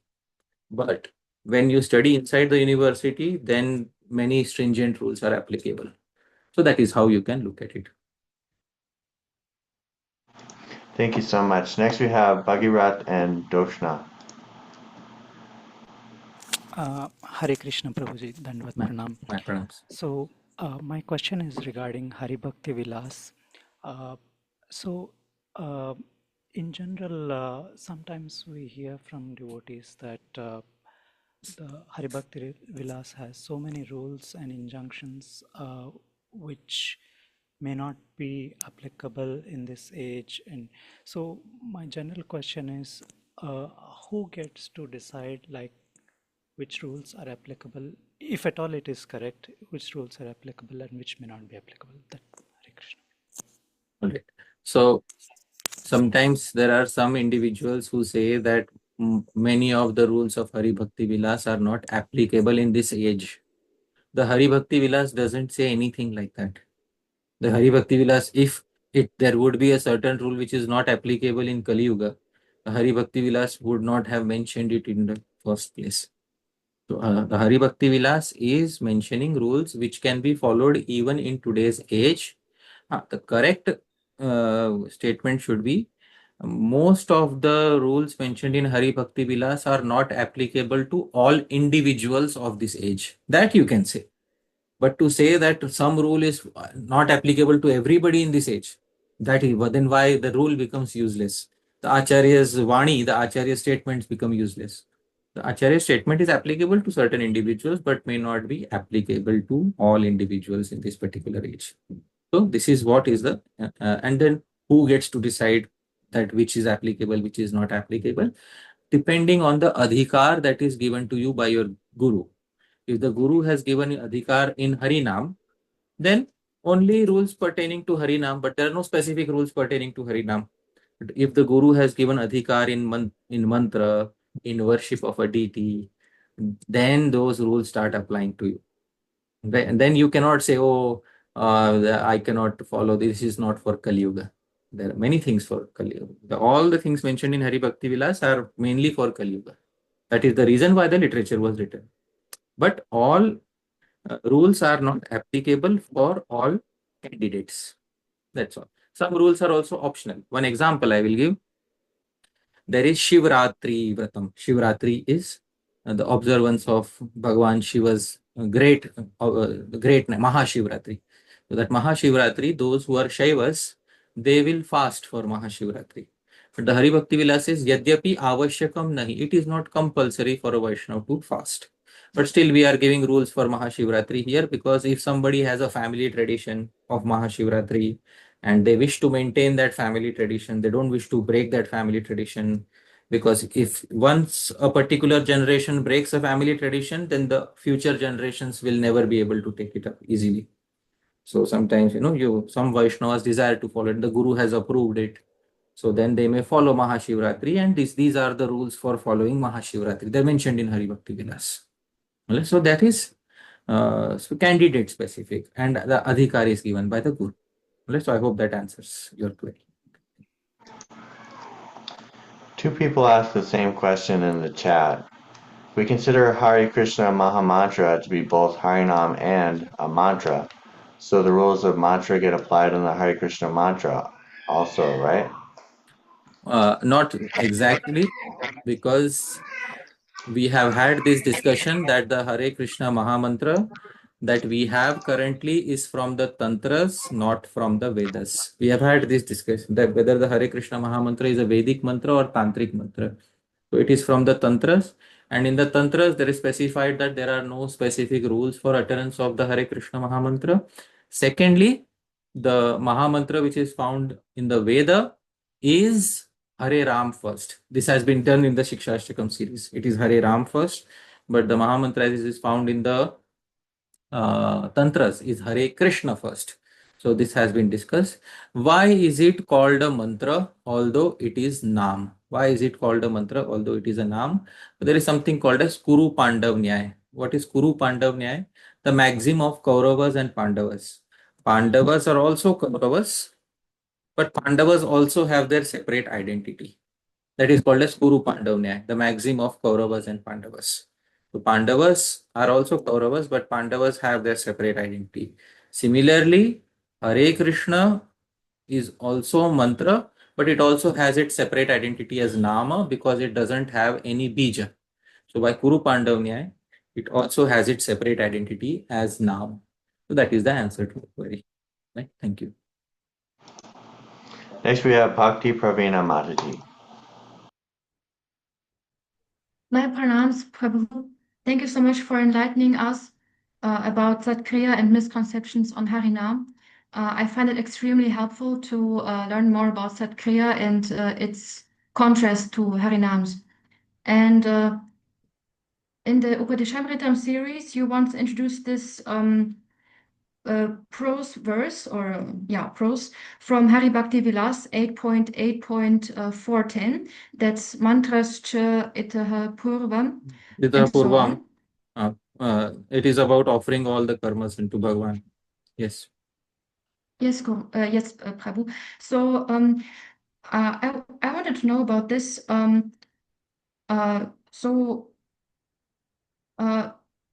You said that also at some other point that unless we are as good as cut off from the worldly relations in a bhajan kutir, that unless we have that environment, it is necessary for us to offer our deeds to Bhagavan. So, and you also mentioned that we can ask our Diksha Guru for permission to chant this text daily, for example, in the evening. And so I was wondering if Satkriya also applies here, because there's some bijas also here in this text, which I'm not going to say. All right. So, yeah. So the bija is supposed to be before the mantra, but this mantra doesn't have a bija before it. This mantra has a bija at the very end, right? And that is only for that particular part, because after the bija is tat sat. That's all. So that's all. That is, and why is that particular phrase put at the end of that mantra, Om Tat Sat? Because it is given in the Bhagavad Gita that phrase is a representative of Bhagavan Shri Krishna. It is mentioned in Gita 17.23. I am specifying what the Gita says. Bhagavad Gita 17. Om Tat Saditi Nirdesho Brahmanastri Vidhasprita Brahmanastena Vedascha Yagyascha Vihita Pura. So, from the beginning of creation, the three words Om Tat Sat were used to indicate the Supreme Absolute. That's the reason why it has been put at the end. So, the mantra doesn't begin with a bija. So, it doesn't have those same stringent requirements as Vedic mantras, which have a bija. So, therefore, it is basically a tantric mantra. And the tantric mantras may not have such stringent requirements as Vedic mantras. And the rules for chanting that mantra have also been mentioned just before that mantra in the Hari Bhakti Vilas, that you have to chant it thrice, and when do you have to chant it, all those have been mentioned. So when you take permission from the Guru to chant it, the rules for that will also be given by the Guru according to the Shastra that is recommending it. So Guru will not give any additional rules about it, because it is not supposed to be chanted thrice a day during your Gayatri. So that is not the way it is supposed to be chanted. It is supposed to be chanted for a different purpose. The purpose of this mantra is different. The purpose of Gayatri mantras is different. Sandhya mantras is different. The purpose of Sandhya mantras is to worship your specific Ishtadev. The purpose of this mantra is to offer your karma. The purpose is different. It is called Viniyog. Viniyog is the application is different. When the application is different, then the specific rules become different. And those specific rules are mentioned in the Hari Bhakti Vilas before that mantra is mentioned. So I hope that answers your query. All right, Prabhu, thank you so much. Can I ask a small follow-up also? Sure. Thank you. So in Bhagavad Gita, Sri Bhagavan, Sri Krishna, he explains the stages of bhakti, or like the highest stage, and then if you cannot do that, then do this. So there was also one stage that's like not the highest, that is to offer our deeds to Bhagavan. So is this still applicable for us if we want to achieve the highest stage, to just accept our adhikar like that? You see, even in bhakti, there are people belonging to various ashramas: brahmachari ashram, grihastha ashram, vanaprastha ashram, sannyas ashram. Karma adhikar is still there with the grihastha ashram. The grihastha is still bound by karmas.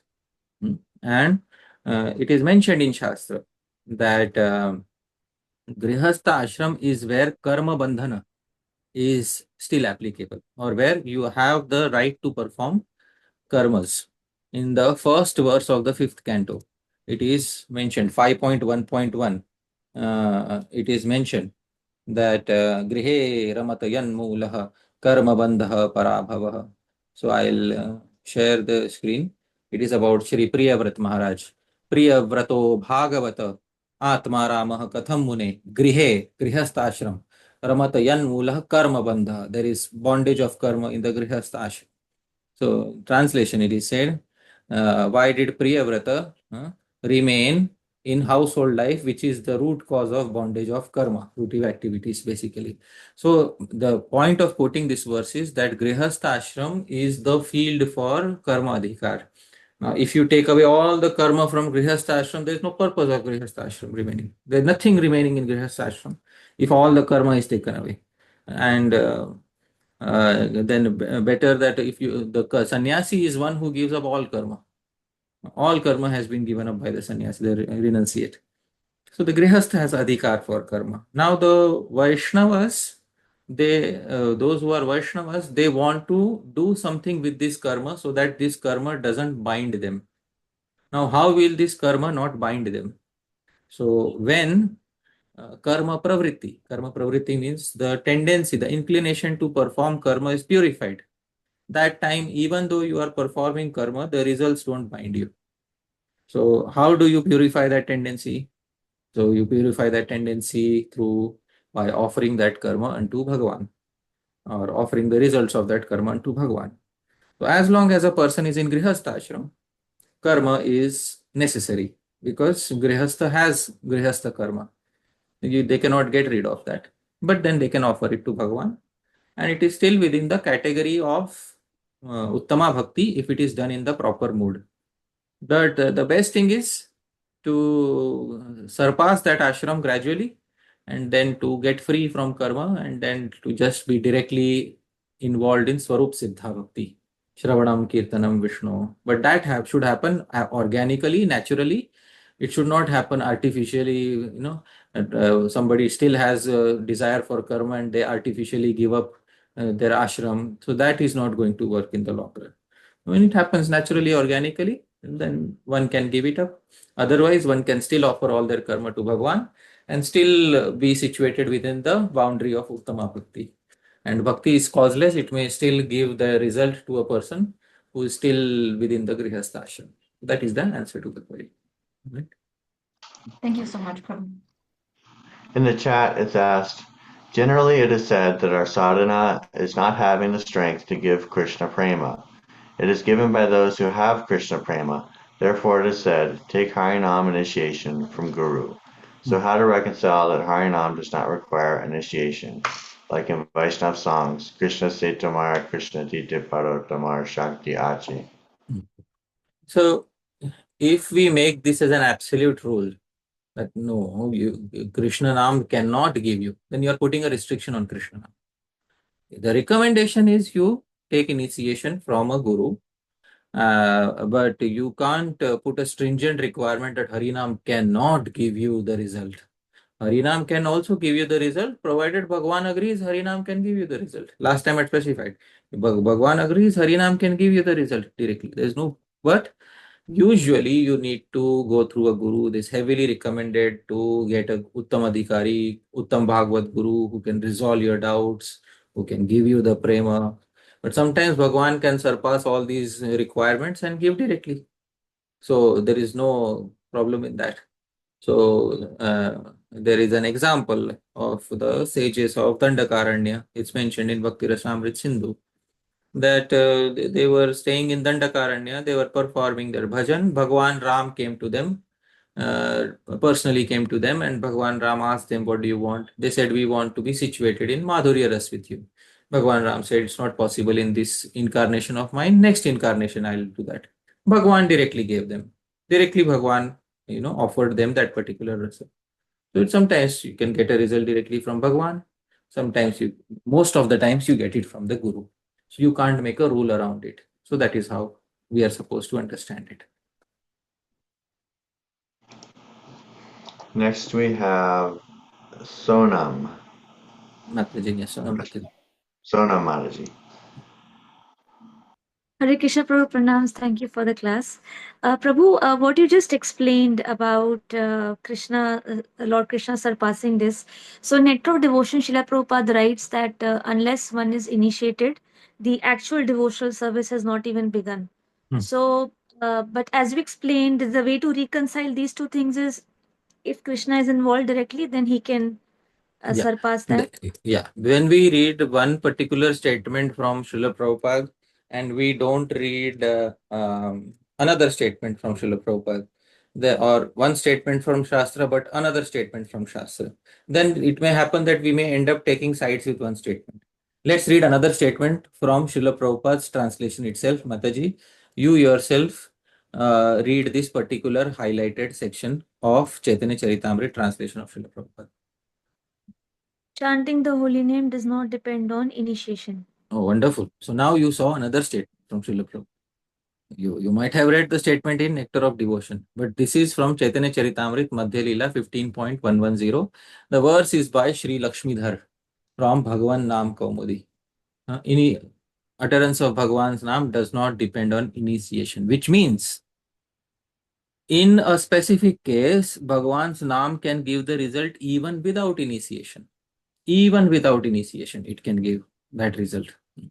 So, but it is heavily recommended that you get Bhagavan's Nam from a Guru.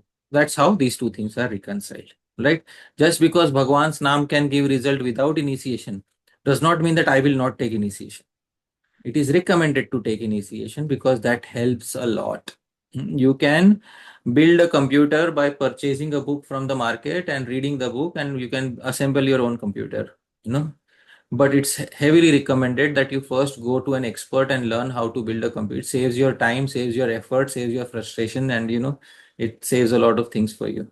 So something like that in consideration to Harinam. Harinam can give independently of a guru, but then it may give, may not give. Most cases it is seen that it doesn't give without a guru. Sometimes it gives. You can't make a specific rule around it. So why not follow the best of both the worlds? Accept Harinam and accept also the guru, so that you have best of both the worlds. So I hope that answers your query. Yes, Prabhu, that answers. And Prabhu, I have another question about Guru. So should I wait for another turn or can I ask now? We'll come back to you. Okay, thank you. Next we have Rasikananda Prabhu. Hare Krishna, Prabhuji. Prabhuji, Your Grace mentioned that just to recite about the Vedic mantras, or actually even someone born in the Brahmin family should be initiated with the Upanayan or the Yagnyopavat. But Prabhuji, I want to ask, in a such particular case of mine, I was born in a Kashmiri Brahmin family, but because so much spirituality was not there, so much rituals were not there, just specific things were there. So even my age is 21, but the Upanayan hasn't happened because it has been taken so casually. So now what should I do in this case? Like I asked someone, so they said that no need of it. You can just take the Brahmin Harinam you have taken. So Brahmin Diksha, when you will take, it will be sufficient. So like, but what is the actual understanding of this, Prabhuji? So once, can you Because for the summarize? Upanayan also, Can you summarize your query once again? I missed out on some parts. Can you summarize your query in a sentence? Yeah, Prabhuji, if someone born in a Brahminical family, but because of not so spiritual culture in the family, the Upanayan doesn't happen at a specific time. Like in my case, I'm 21 and the Upanayan hasn't happened yet.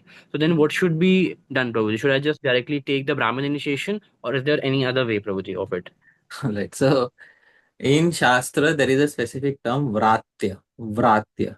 Vratya means a person who did not take Upanayan, although born in a Brahmin family, Kshatriya family, Vaishya family, but did not take Upanayan at the right time. That person is known as Vratya.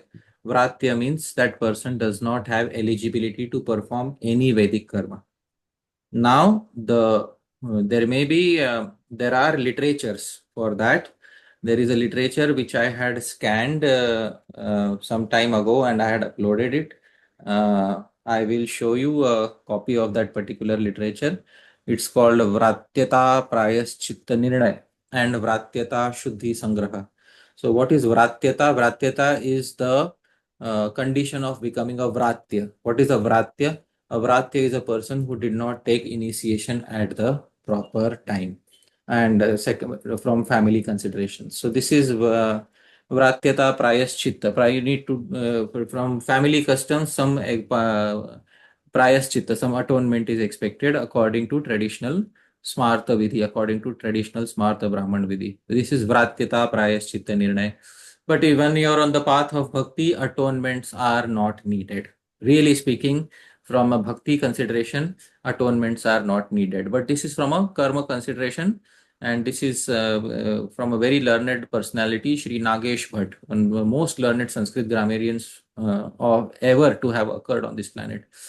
He compiled this Vratyata Prayaschitta Nirnay because even during his time, there are many people who did not take the sacred thread at proper times. But since you are on the bhakti path, you just follow the standard bhakti path to take initiation as given by your gurujanas. Because if you now try to do prayaschitta, do try to atonement for your family because you didn't get at proper time, then basically you are not exactly following bhakti path. Bhakti path is to take initiation as given by the guru.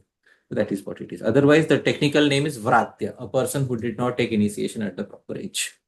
Right? I hope that answers your query. So, Prabhuji, if in the future I take the second initiation, so will it compensate? Can Will we it come be back to you, sufficient? Prabhuji? Okay. It might be a Sure. complex matter. Sure. Next we have Radhakund Mataji.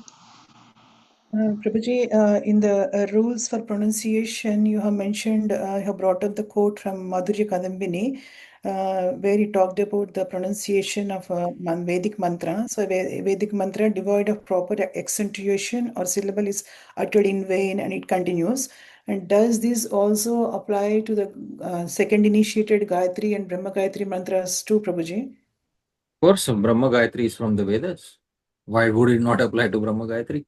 It applies to all Vedic mantras. But if the intention of uttering Brahma Gayatri is bhakti, because Brahma Gayatri can be uttered with a mood of karma, with a mood of jnana, with a mood of bhakti. If the intention is to utter it for rendering service to Bhagavan, Bhagavan can complete all incompleteness.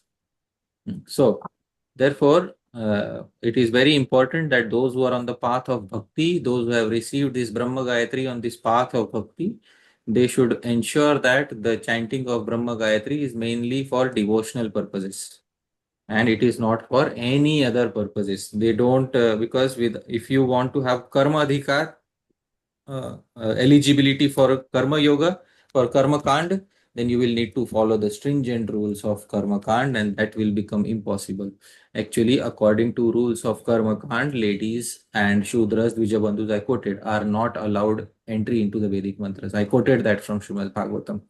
So just because in an exceptional case we have been allowed, we should ensure that we remain within the adhikar, we remain within the rights that have been given to us, and that is to ensure that we just use it for bhakti, we don't use it for any other purposes. So in the Hari Bhakti Vilas, it is there's a very nice verse in the 11th Vilas of Hari Bhakti Vilas.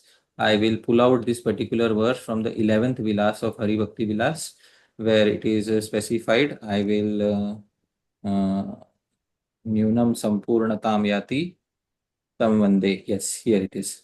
I am sharing my screen. Here it is. The verse says, Yasya smritya cha namoktya tapo yagya kriyadishu nyunam sampurnatam eti sadyo vande tamachyutam. This is 11.377 of Hari Bhakti Vilas. Yasya smritya cha, by remembering him, namoktya, by uttering his name, tapo yagya kriya adishu, in all your austerities, in all your fire sacrifices, in all your Vedic activities, etc. Nyunam, whatever is lacking, sampurnatam eti, it becomes complete. Who is that person whose remembrance completes every incompleteness? Sadhyo Vande, I immediately bow down to that Bhagavan Achyuta, Bhagavan Krishna. So when it is done with a devotional mood, incompleteness can be completed. But otherwise, if you take it as a strict karma kand point of view, then there are many deficiencies that can happen. So I hope that answers your query. Wonderful, Prabhu. Thank you so much, Hare Krishna. Next we have Yadupati Hari Prabhu. Hare Krishna Prabhu, thank you very much for a wonderful class. So Prabhuji, like sometimes when Harinam is glorified in the scriptures, so is it wrong to take that only, that is only glorification of Shuddhanam? Because like you told, is it also wrong to consider that only Shuddhanam is capable to break, that is in context of breaking sins, but in other context, how to take it? The Shastra itself says that even when Nam is not uttered in a pure way, it can destroy sins. I will show you the verse from Shastra where it says that even when uttered casually, Sanketyam Parihasyam Va, Stobham Helanam Eva Va, Vaikunthanam Agrahanam, Asheshagha Haram Vidhu. In the 6th canto, 2nd chapter, it is mentioned Sanketyam Parihasyam Va, Stobham Helanam Eva Va, Vaikunthanam Agrahanam, Ashesh Agharam Vidhu. One who chants Bhagavan's name immediately freed from reactions of unlimited sins, even if he chants indirectly to indicate something, jokingly, for musical entertainment, neglectfully. Now, please tell me, Are these examples, of Shuddhanam? Do these seem to be examples of Shuddhanam? The answer is no, because somebody is chanting jokingly, somebody is chanting for musical entertainment. The Shastra itself doesn't place a restriction that you have to chant only Shuddhanam for destruction of sins. When Shastra doesn't place such restrictions, please tell me, should we artificially put such restrictions on Shri Harinam? Please tell me. No, Prabhu, but like just one small follow-up is, so is it like even if that person doesn't have any offenses previously, he just chants jokingly also, it has power to completely destroy all the sins? Yeah, even if a person chants jokingly, if what is the remedy of offenses? Can you please tell me what is the remedy of offenses mentioned in Shastra? Like in Upadeshamritam, we learned that Sankirtan is a remedy. So Naam is the remedy for Naam Aparadh, isn't it? So by uttering Naam, he will overcome Naam Aparadh, and even if he after overcoming Naam Aparadh, any particular Naam can destroy his all of his sins. So we can't keep such a condition on utterance of Harinam. All right. So I hope that answers your query. We have a question in the chat. Hare Krishna Dandavat Pranam. Without Upanayana or receiving it from a guru, is it possible to recite pranav? I'm a music student, so my master instructs me to recite pranav in the morning, so my mind is able to grasp the proper scale and sword. Should I recite it or not? All right. Music comes from the Samaveda. Right. So Krishna says in the Gita that Veda Nam Samavedosmi. Amongst all the Vedas, I am Samaveda. Sangeet Shastra, music comes from the Samaveda. So the music teacher who is teaching music, who is teaching Sangeet, should give the adhikar, should give the right eligibility for chanting that pranav which is required, because there is no traditional music independent of Samaveda. So better to get the right for uttering pranav from the teacher who is teaching that branch of Samaveda, which is Sangeet. So that's all. And the teacher is also supposed to have received it from his teacher, and so on and so forth. So that is how it works. Next, we have a question from Paramakaruna Prabhu. Oh, wonderful. Very good. Easy questions only, Paramakaruna. My questions are very stupid and silly, and I'm grateful that you answer them very patiently, even though they are very, very, very naive and yeah. So, Prabhuji, in this verse that first of all, thank you so much for such wonderful series and classes. Once again, I'm full of gratitude that you're doing this. If you can bring up that verse again, Sanketyam Parihasyam Va, that you were showing. Sure. Yeah, here it is. Yes, Prabhuji. So I understand. So in the translation, Srila Prabhupada has mentioned immediately freed from reactions.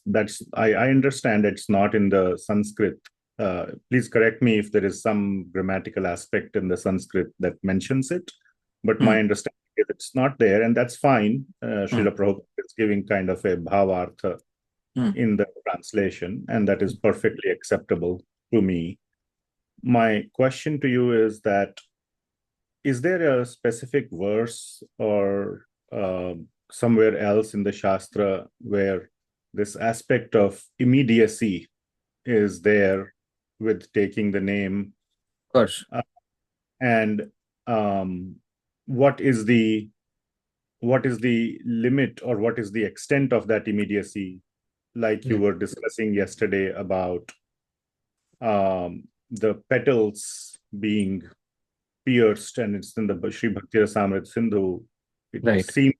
It seems like a lot of, if you look at it from a microscopic standpoint, it's a long journey at a nano scale, but at a zoomed out view, it is immediate how the needle pierces.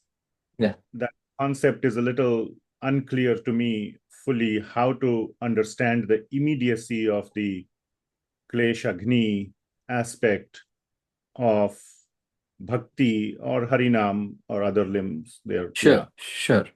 So your first question is regarding where is it mentioned at immediately? It's mentioned in 333.6. Sadhyaha is the term. 333.6 says Sadhyaha. And you can see in the word for word, what is the meaning of Sadhyaha? You can see here Sadhyaha means immediately. So that is what the translation says. Even a person born in a family of dog eaters, immediately, here is the immediately, becomes eligible if he once utters Bhagavan's name, chants about him.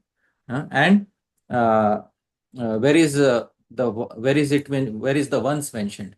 Immediately is mentioned in Sadhyaha. Where is the once mentioned?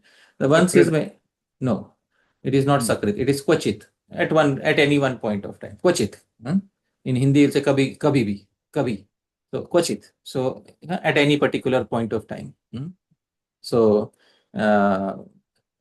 this particular verse is taken up by Sri Rupa Goswami in Bhakti Rasamrita Sindhu. Sri Jiva Goswami says, in order for this dog eater to become eligible to perform a fire sacrifice, first the negativities have to be removed, because as long as the negativities are there, he cannot become eligible. And the main negativity is his jati, his birth. So unless his negativity is removed, he cannot become eligible. And the verse also says immediately. Immediately it happens. So Sri Jiva Goswami and the Acharyas agree that immediately the negative reactions are removed. Negative reactions are removed immediately. So if negative reactions are removed immediately, why can't the dog eater perform the sacrifice immediately? Because removal of negativity means you bring it to zero. Now he also needs to have positivity. What is he needs to have positive samskars of a Brahmana. Therefore, it takes time to get the right. He needs to take second initiation in order to be eligible to perform the fire sacrifice. Although Harinam has removed the negativity, but positivity still takes time, because even for those born in Brahmana families, even though they have no negativity of birth, but still they too don't have the right to perform a fire sacrifice unless they take second initiation. So even with this person, Harinam will remove his negativity, and immediately is mentioned in this verse. As you had asked me, I have shown you the praman for immediately, Sadhyaha. But positivity will still take time to develop. He has to learn those things after second initiation. Some people say it means second birth, but that doesn't seem to be the case, because we don't want to restrict bhakti from anything. Second birth means second initiation in this very life. So that is what this particular verse is saying. Now, here also the aspect of how long it takes. Sometimes it takes, because sometimes it doesn't happen immediately. So Sri Jiva Goswami says, Shata Kamala Patra Vedhana Nyaya. Let's say you are given hundreds or thousands of lotus petals. You are given hundreds or thousands of lotus petals and you have to pierce them. Now you put thousands of lotus petals together, at least a big thick stack. Your needle is very small needle. So will it be possible for you to pierce that entire stack of thousands of lotus petals in a single go? No. So what is the point of this analogy? The point of this analogy is that Harinam can potentially pierce through all negative reactions. But because sometimes the person who's uttering Harinam doesn't have those previous devotional inclinations, or maybe Harinam doesn't agree to it, therefore in a single piercing you can't pierce thousands of lotus petals. The point of the analogy is to show that Harinam is like a needle and sins are like petals of the lotus. And therefore it is very easy for Harinam to pierce through the sins. That is the point of the analogy. Now, if you have a very long needle and in single piercing, you can go through 1,000 petals. There's no problem in that. But how many people have that long needle which is required to pierce through thousands of petals in a single go? So many people do not have it. Very rarely, exceptionally, some people do have it. So that is the point. What is the distinction you are making with respect to a long needle to Harinam? Is it like the more Shuddha Harinam? I'm sorry, Prabhuji. Can we come back to you? Okay. I'm sorry to be so rude. If we want to change the rules, we can, but there are some other people waiting.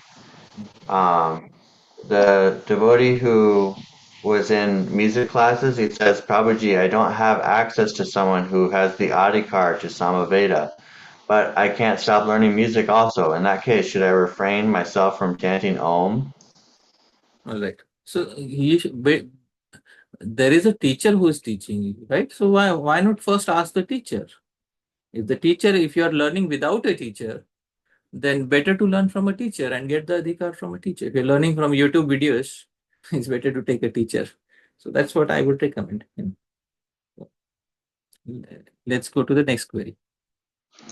Next question. Before chanting Diksha mantras, if I can't take a bath, is it okay to use a few drops of Ganga Jal on my head? That's also recommended. That's also okay if you can't take a bath. But if you deliberately don't want to take a bath, that is not recommended. If there is a situation where you can't take a bath, I'll give an example. Sometimes in India, you travel in trains and the travel is multi-day travel and there's no proper facility to take a bath in a train. Those are situations where you can take a few drops of Ganga and so on and so forth. But if you're staying in the US and hot water is available just by turning your tap on one side and you're still not taking a bath, and that's not an excuse. Laziness is not an excuse. Genuine situations can be understood. So I hope that clarifies. Next, we have a question from Sona. Dhāmeśvara Mahāprabhu. Yes, please. In case you're busy, then me or Param Karuna Prabhu can take over the Q&A. I think that'll be good. Okay, all Thank right. you. I understood your. So Param Karuna Prabhu, you take over the Q&A. Is Param Karuna Prabhu the co-host? No, he's not. Let me make him the co-host. All right. Param Karuna Prabhu, please go ahead and. I'm not the co-host, so even though you unmuted me, I am not sure I can unmute others. All right. So let me then do the Q&A. Next is Sonam Mataji. Yeah. Hare Krishna Prabhu.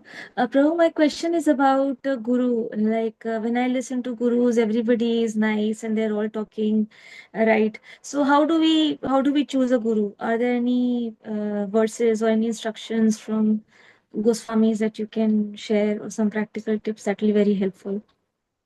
There were in the Q&A group I had shared multiple times, instructions on how to get a proper guru. Maybe in the Q&A group, if you ask, then I can share that particular set of instructions again, because it's not feasible to discuss the entire thing here, but it was all discussed in the Q&A group. Maybe Param Karuna Prabhu can share that particular article and document again, so that it will be easier for you. You are in the Q&A group, Mataji? Yes, Prabhu, I'm there. Sure. I can So also search the. Yeah, Param Karuna Prabhu will make sure that it reaches you in the group. Right. Okay, thank you, Prabhu. And Prabhu had another question about Lord Shiva, whatever you shared. So shall I wait for my turn again? Sure, Mataji. Please wait. We'll go to the next query. Next is Bhagavat Prabhu. He's raising hand for the first time. Hare Krishna Prabhuji, Dhanvat Pranam. Prabhuji, I'm that music student. I'm sorry for asking the same question again and again. But in North India, Western India, generally the musical families are gharanas, and Right. they're not. I am also learning from a person from a gharana, but obviously they are not initiated in any way. So what can I actually do in that? All right. So a gharana is basically a semi-Islamic tradition, because when the Mughals attacked India, they destroyed a lot of the sampradayas of music, and especially in northern India, northwestern India, which was received the most brutal invasion from the Mughals. They changed the scales of the music instruments, and especially the older ragas would not work on the newer instruments. So all of this happened. So that's a completely different system of music. And what you can do is very simple. I will give you a very simple solution to this, which will work for you. You can tell your teacher, that the individual who is teaching you, that although I am learning in a gharana, which is a sort of a semi-Islamic style of learning, I want to follow the stringent rule of not uttering pranav before initiation. You can tell them very clearly. So whenever there is pranav being recited, maybe you can substitute it for some other, because the aim is to learn music. Aim is not to chant pranav here. And when I get initiated, second initiated, after that I will sing pranav in my singing. So that's a elegant solution for you, that you wait for second initiation before loudly uttering pranav during your, and the teacher can replace it with some other sound while you are practicing. So that sounds like an easy solution. All right. Prabhuji, I tried to replace it with Ram actually. That went well with that, but the teacher said without everyone has even the Muslims that were very great in their field in music, they also chanted only pranav. If you don't chant pranav, then it will be he quoted also Pandit Bhatkande ji that it's necessary to master classical music, it's necessary to start practice pranav. So, all right. So in that see, Shri Vishnu Narayan Bhatkhande is the person who revived Hindustani music, and his main academy is where I stay here in Mumbai. I understand who is Bhatkhande, and I understand his immense contribution to Hindustani Sangeet. But perhaps you can request your teacher that his Shruti Smriti principles are greater here than Sangeet Shastra. So perhaps you can request them and try to come to a compromise of some sorts. You're not refusing permanently, but it is a rule of Shruti and Smriti. Especially music is Sam Veda. Music originated from Sam Veda. Music didn't originate with the Gharanas. So the Sam Veda has the first right on music, not the Gharanas. So the Gharanas need to align with Sam Veda, and if they want to be authentic transmitters of Vedic knowledge. So you can please understand this fact, and you can substitute it with any other sound. So that is what I'd like to say. Right? Thank you. Thank you very much. All right. Next is Param Karuna Prabhu. It's your turn. Thank you, Prabhuji. So just continuing the previous discussion, Prabhuji, so when you're saying the length of the needle aspect that you're bringing up, could you shed some more light on how it translates to, what are you mapping it, or what's the analogy you're giving? Is it more Shuddhanam or more intensity, more crying? See, what is the longer and shorter needle in terms of the utterance of Nam? Yeah. So the first thing is the petals are compared to sins, pap. That is very clear. Question arises, how much pap is sanchit, is remaining from previous unlimited lives? So please, you try to answer this question. How much pap is remaining from previous unlimited lives? Please tell me. Unlimited. Unlimited, is it? Because you can't have a count of it. There was never a time when your birth and death in the material world began. It is anadi. Pap is anadi. Karma is anadi. And whatever is anadi has to go into the category of unlimited. Now, the utterance of Harinam is beginning at a particular stage. Your utterance of Harinam is not anadi. It is beginning at a particular stage. So, how long is the needle going to be to destroy something which is infinite? That is the question. The needle needs to be infinitely long in order to destroy something which is infinite. But can the needle become infinitely long by your own effort? Answer is no. So the needle becomes infinitely long only by its own effort, by its own sweet will. And therefore, that is the only logical answer that you can conclude here. That there is nothing within your power that you can do to say that in a single stroke of Harinam, I want to destroy everything. because the analogies are applicable. Every analogy in this world is only partially applicable, and I've said this many times. And then what is the point of giving the needle and lotus petal analogy? The point of the analogy is to show that Harinam is very powerful, sins are very powerless in front of. That's the only aspect of the analogy that is applicable. And it's perfectly clear. So basically, it comes down to the sweet will of Harinam. Immediately could be 1 millisecond, immediately could be a millennium. Yeah. The And in sweet will even of even in other paths, let's say Jnana Yoga, Ashtanga Yoga, can you give a guarantee that by doing so and so, all your unlimited previous path will be destroyed? There is no guarantee. There is no, on any path of yoga, Jnana Yoga, Ashtanga Yoga, removal of avidya, there is no specific guarantee. Then what is the guarantee that avidya is removed? What is on Jnana Yoga Ashtanga? Yasya deve para bhaktir, yatha deve tatha guru, tasya ite kathita yartha prakashante mahatma. All the inner meanings are revealed. Avidya is driven away only when there is bhakti towards Guru and bhakti towards Bhagavan. So finally, bhakti is that final perfection which leads perfection to all the other processes.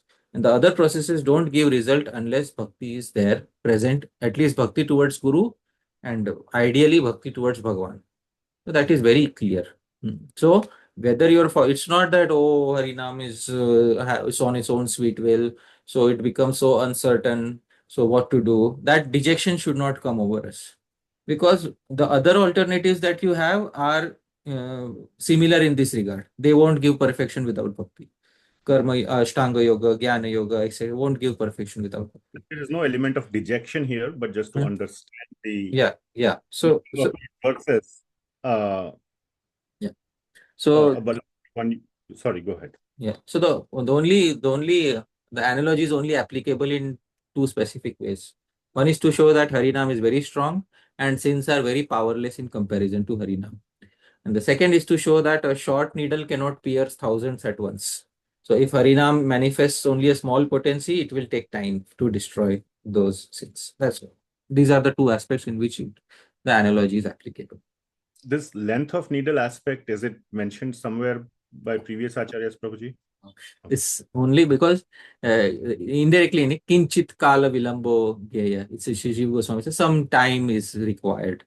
So you have to infer from that, that to pierce hundreds or thousands of petals and you have a needle, so you can't pierce it in a single go. Why can't you pierce thousands of petals? You might have strung garlands. Why can't you make a garland in a single stroke of the needle? Well, the needle is not long enough. Kinchit kala vilambo. So it takes some time. That's all. This Kinchit Kala Vilambo is in the commentary of that. Yeah. I'll read it more carefully. Yes. Thank you, Prabhuji. Thank you so much. All right. So next query is from Radha Kunmataji.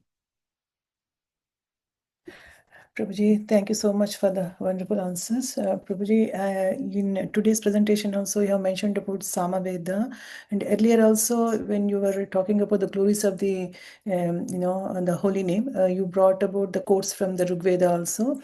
So, and you were also mentioning that Samaveda is the singing of the glories of the, holy name of the Lord. So is it possible, if not in today's class as right now, but is it possible to bring some quotes from the Samaveda also about the glorification of the, holy name of the Lord, Prabhuji?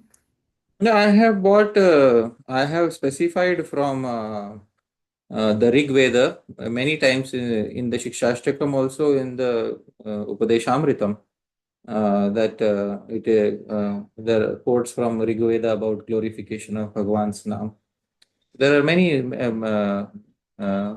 places where it is specified. So Samaveda is specifically about singing. In Jaimini Sutras, it is specified in 2.136, Gitishu Sama. So Sama is specified specifically in the context of Giti, in the context of singing. Gitishu Sama. Jaimini Mimamsa Sutra says. Gitishu Sama. In Jaimini Mimamsa Sutra is very clearly specified. Rik, Sama, and Yajuhu. It is specified tesham rik yatra artha vashena pada vyavastha gitishu sama sheshe yajuhu. In this way, the three divisions are done in Jaimini Mimamsa Sutras. But Gitishu Sama is where Sama Veda is specifically in relation to the singing aspect of the Vedas. So, but glorification of Bhagavan's Naam, that is specifically there in Rig Veda. And I had quoted Mahaste Vishnum Sumatim Bhajamahe. Let me see if there is such a quote in the Veda base. Here it is. This is from the Rig Veda. So this is quoted in Jaiva Dharma. The following quotations from Rig Veda 1.1.3 are quoted in Hari Bhakti Vilas, self-explanatory. There is the Pranav, Asya Jananto Nam Chid Viviktana Mahaste Vishnu Sumatim Bhajamahe. So your sacred name is absolutely called. I don't know if this translation is really up to the mark, but this quote from the Rig Veda is explained by Shri Jiva Goswami, many acharyas. Your nama, asya jananto nama, chid viviktanas, mahaste Vishnu bhajamahe, we worship your nama. So it's mentioned in the Vedas already. So I hope that answers your question to some degree of satisfaction. Prabhuji, my question was exactly, I have a desire to listen Giti from the Samaveda. So, but why? The Giti is in regard to the glorification of the Lord, right? Not the No, exact. the Traigunya Vishaya Veda. Vedas contain subject matter of the three modes of material nature. And there is a certain portion which is upasana. There is karma, jnana, and upasana. Three kants are there in the Vedas. So it may be not easy for you to find out which part is karma, which part is jnana, which part is upasana. It is not recommended to do that. Better, the Puranas are also manifestations of the Vedas. So wherever there are songs of Bhagavan found in the Puranas, Itihasas, there are also manifestations of the same principle of Samaveda. Why not take them? So that is what I would recommend. Thank you, Prabhu. Thank you so much. Thank you. So next is Shyam Mukunda Prabhu. All right. Hare Krishna, Prabhuji. Dandavat Pranam. Prabhuji, my question is regarding the discussion of the same Sanketyam Parihasyam, that verse, Prabhu. So, Prabhuji, the people may chant the names of the Lord in the joking way, or sometime not knowing that they are chanting the Lord's name, calling someone's name is Krishna, Narayan, and all like that. So will they get the benefit of not going to hell? Because in their whole life they may chant many times.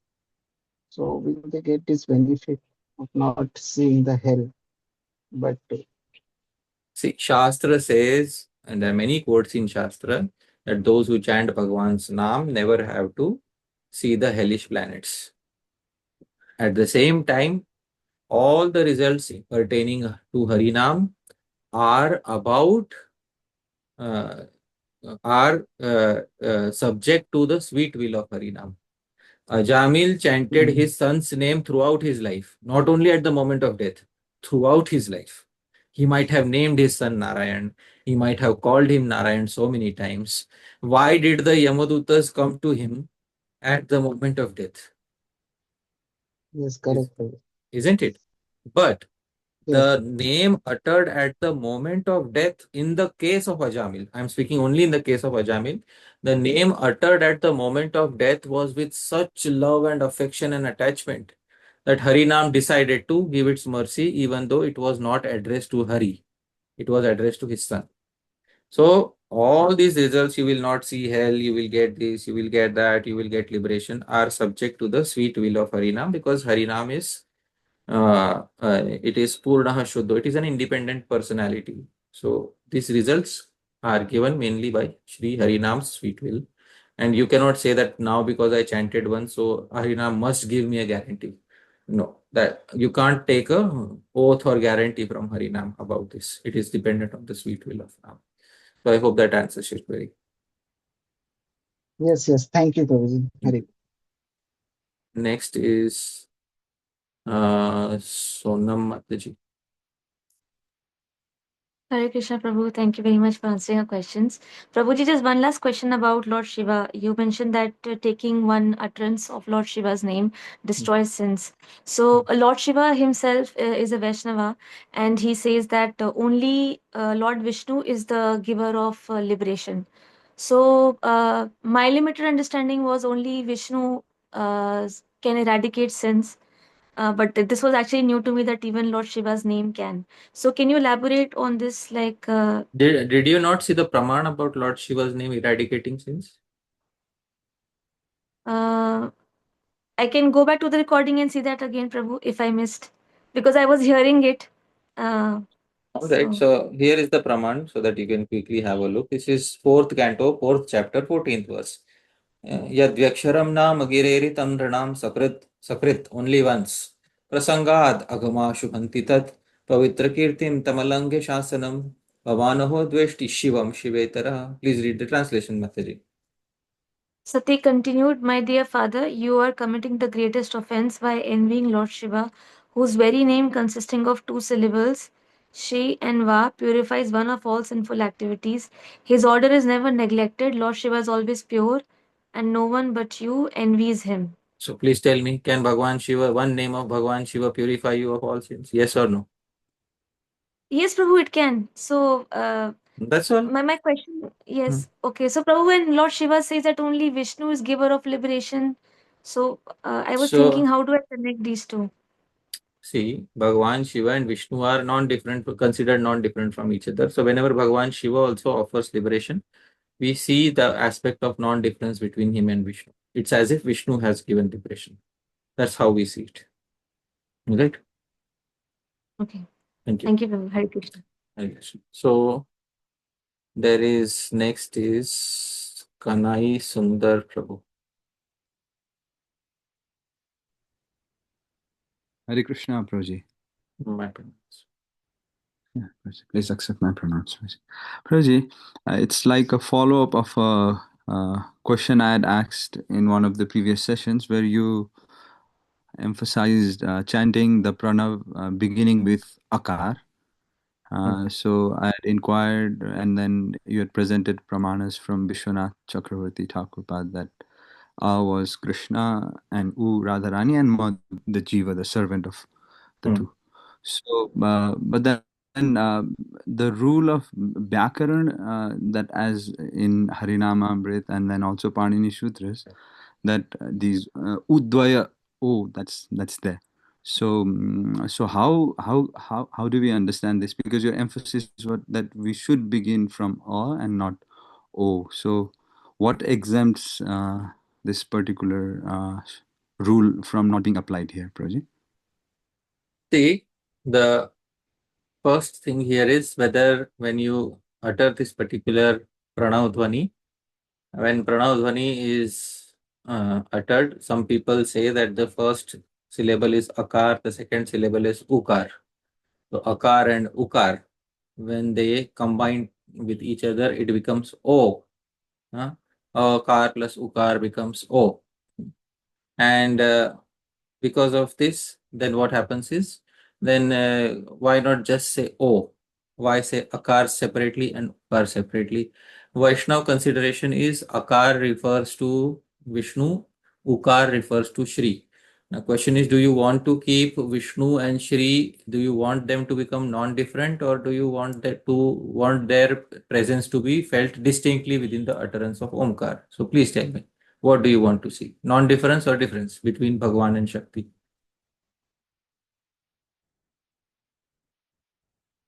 Hare Krishna. Please unmute. Okay, sorry. I will unmute you. Yeah. Please tell me, do you want to see non-difference or difference between both aspects?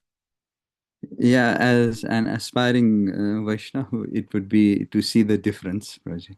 So if you want to see the difference, then you'll have to definitely make sure that the difference is manifestedly pronounced.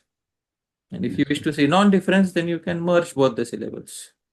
Therefore, the recommendation, I'm not saying the rule, the recommendation is to say oh instead of saying oh. Right? Yes, ma'am. So this is acceptable in wider circles also? Yeah, as, yeah. Like we are... Yeah. Yeah. Right? It's acceptable in wider circles. There's no problem with that. Okay, Prabhuji. Thank you, Prabhuji. Yeah. Yadupati Hari Prabhu. Final query from you. Yeah. Hare Krishna, Prabhu, pranams. Yeah. Prabhuji, yeah, I have a query related to Shruti Shastra Nindanam, Prabhu. Like, is it okay if I ask? Maybe ask in the group. I'll open the group up in some time. Okay? Okay. Sure. All right. Oh, yeah, All you are done? Prabhu. Yeah, all done. Okay. All right. Thank you so much for your time and for all the wonderful answers and a wonderful class. I'm now going to invite everyone here to unmute and give a big thank you to Hari Parshad Prabhu. Hare Krishna, Prabhuji. Thank you very much. Thank you, Prabhuji. Please, Hari Parshad Prabhu. Krishna, thank you. Srila Prabhupada ki jai. Hare Krishna Prabhuji. Prabhupada ki jai. Hare Krishna Prabhuji, thank you so much. Hare Krishna, Hare Thank you Krishna. so much, Hari Parshad Prabhu. Thank you so much, Prabhu, for this class. Srila Prabhupada ki jai. Thank you, everyone. Thank you so much. Thank Thank you you. so much, Hari Parshad Prabhuji. Thank you so much. Jai. Wonderful class today. Wonderful class. We'll see you all soon. Thank you Hari so much. Bol. Thank you. Hari Bol. Thank you. Hare Krishna.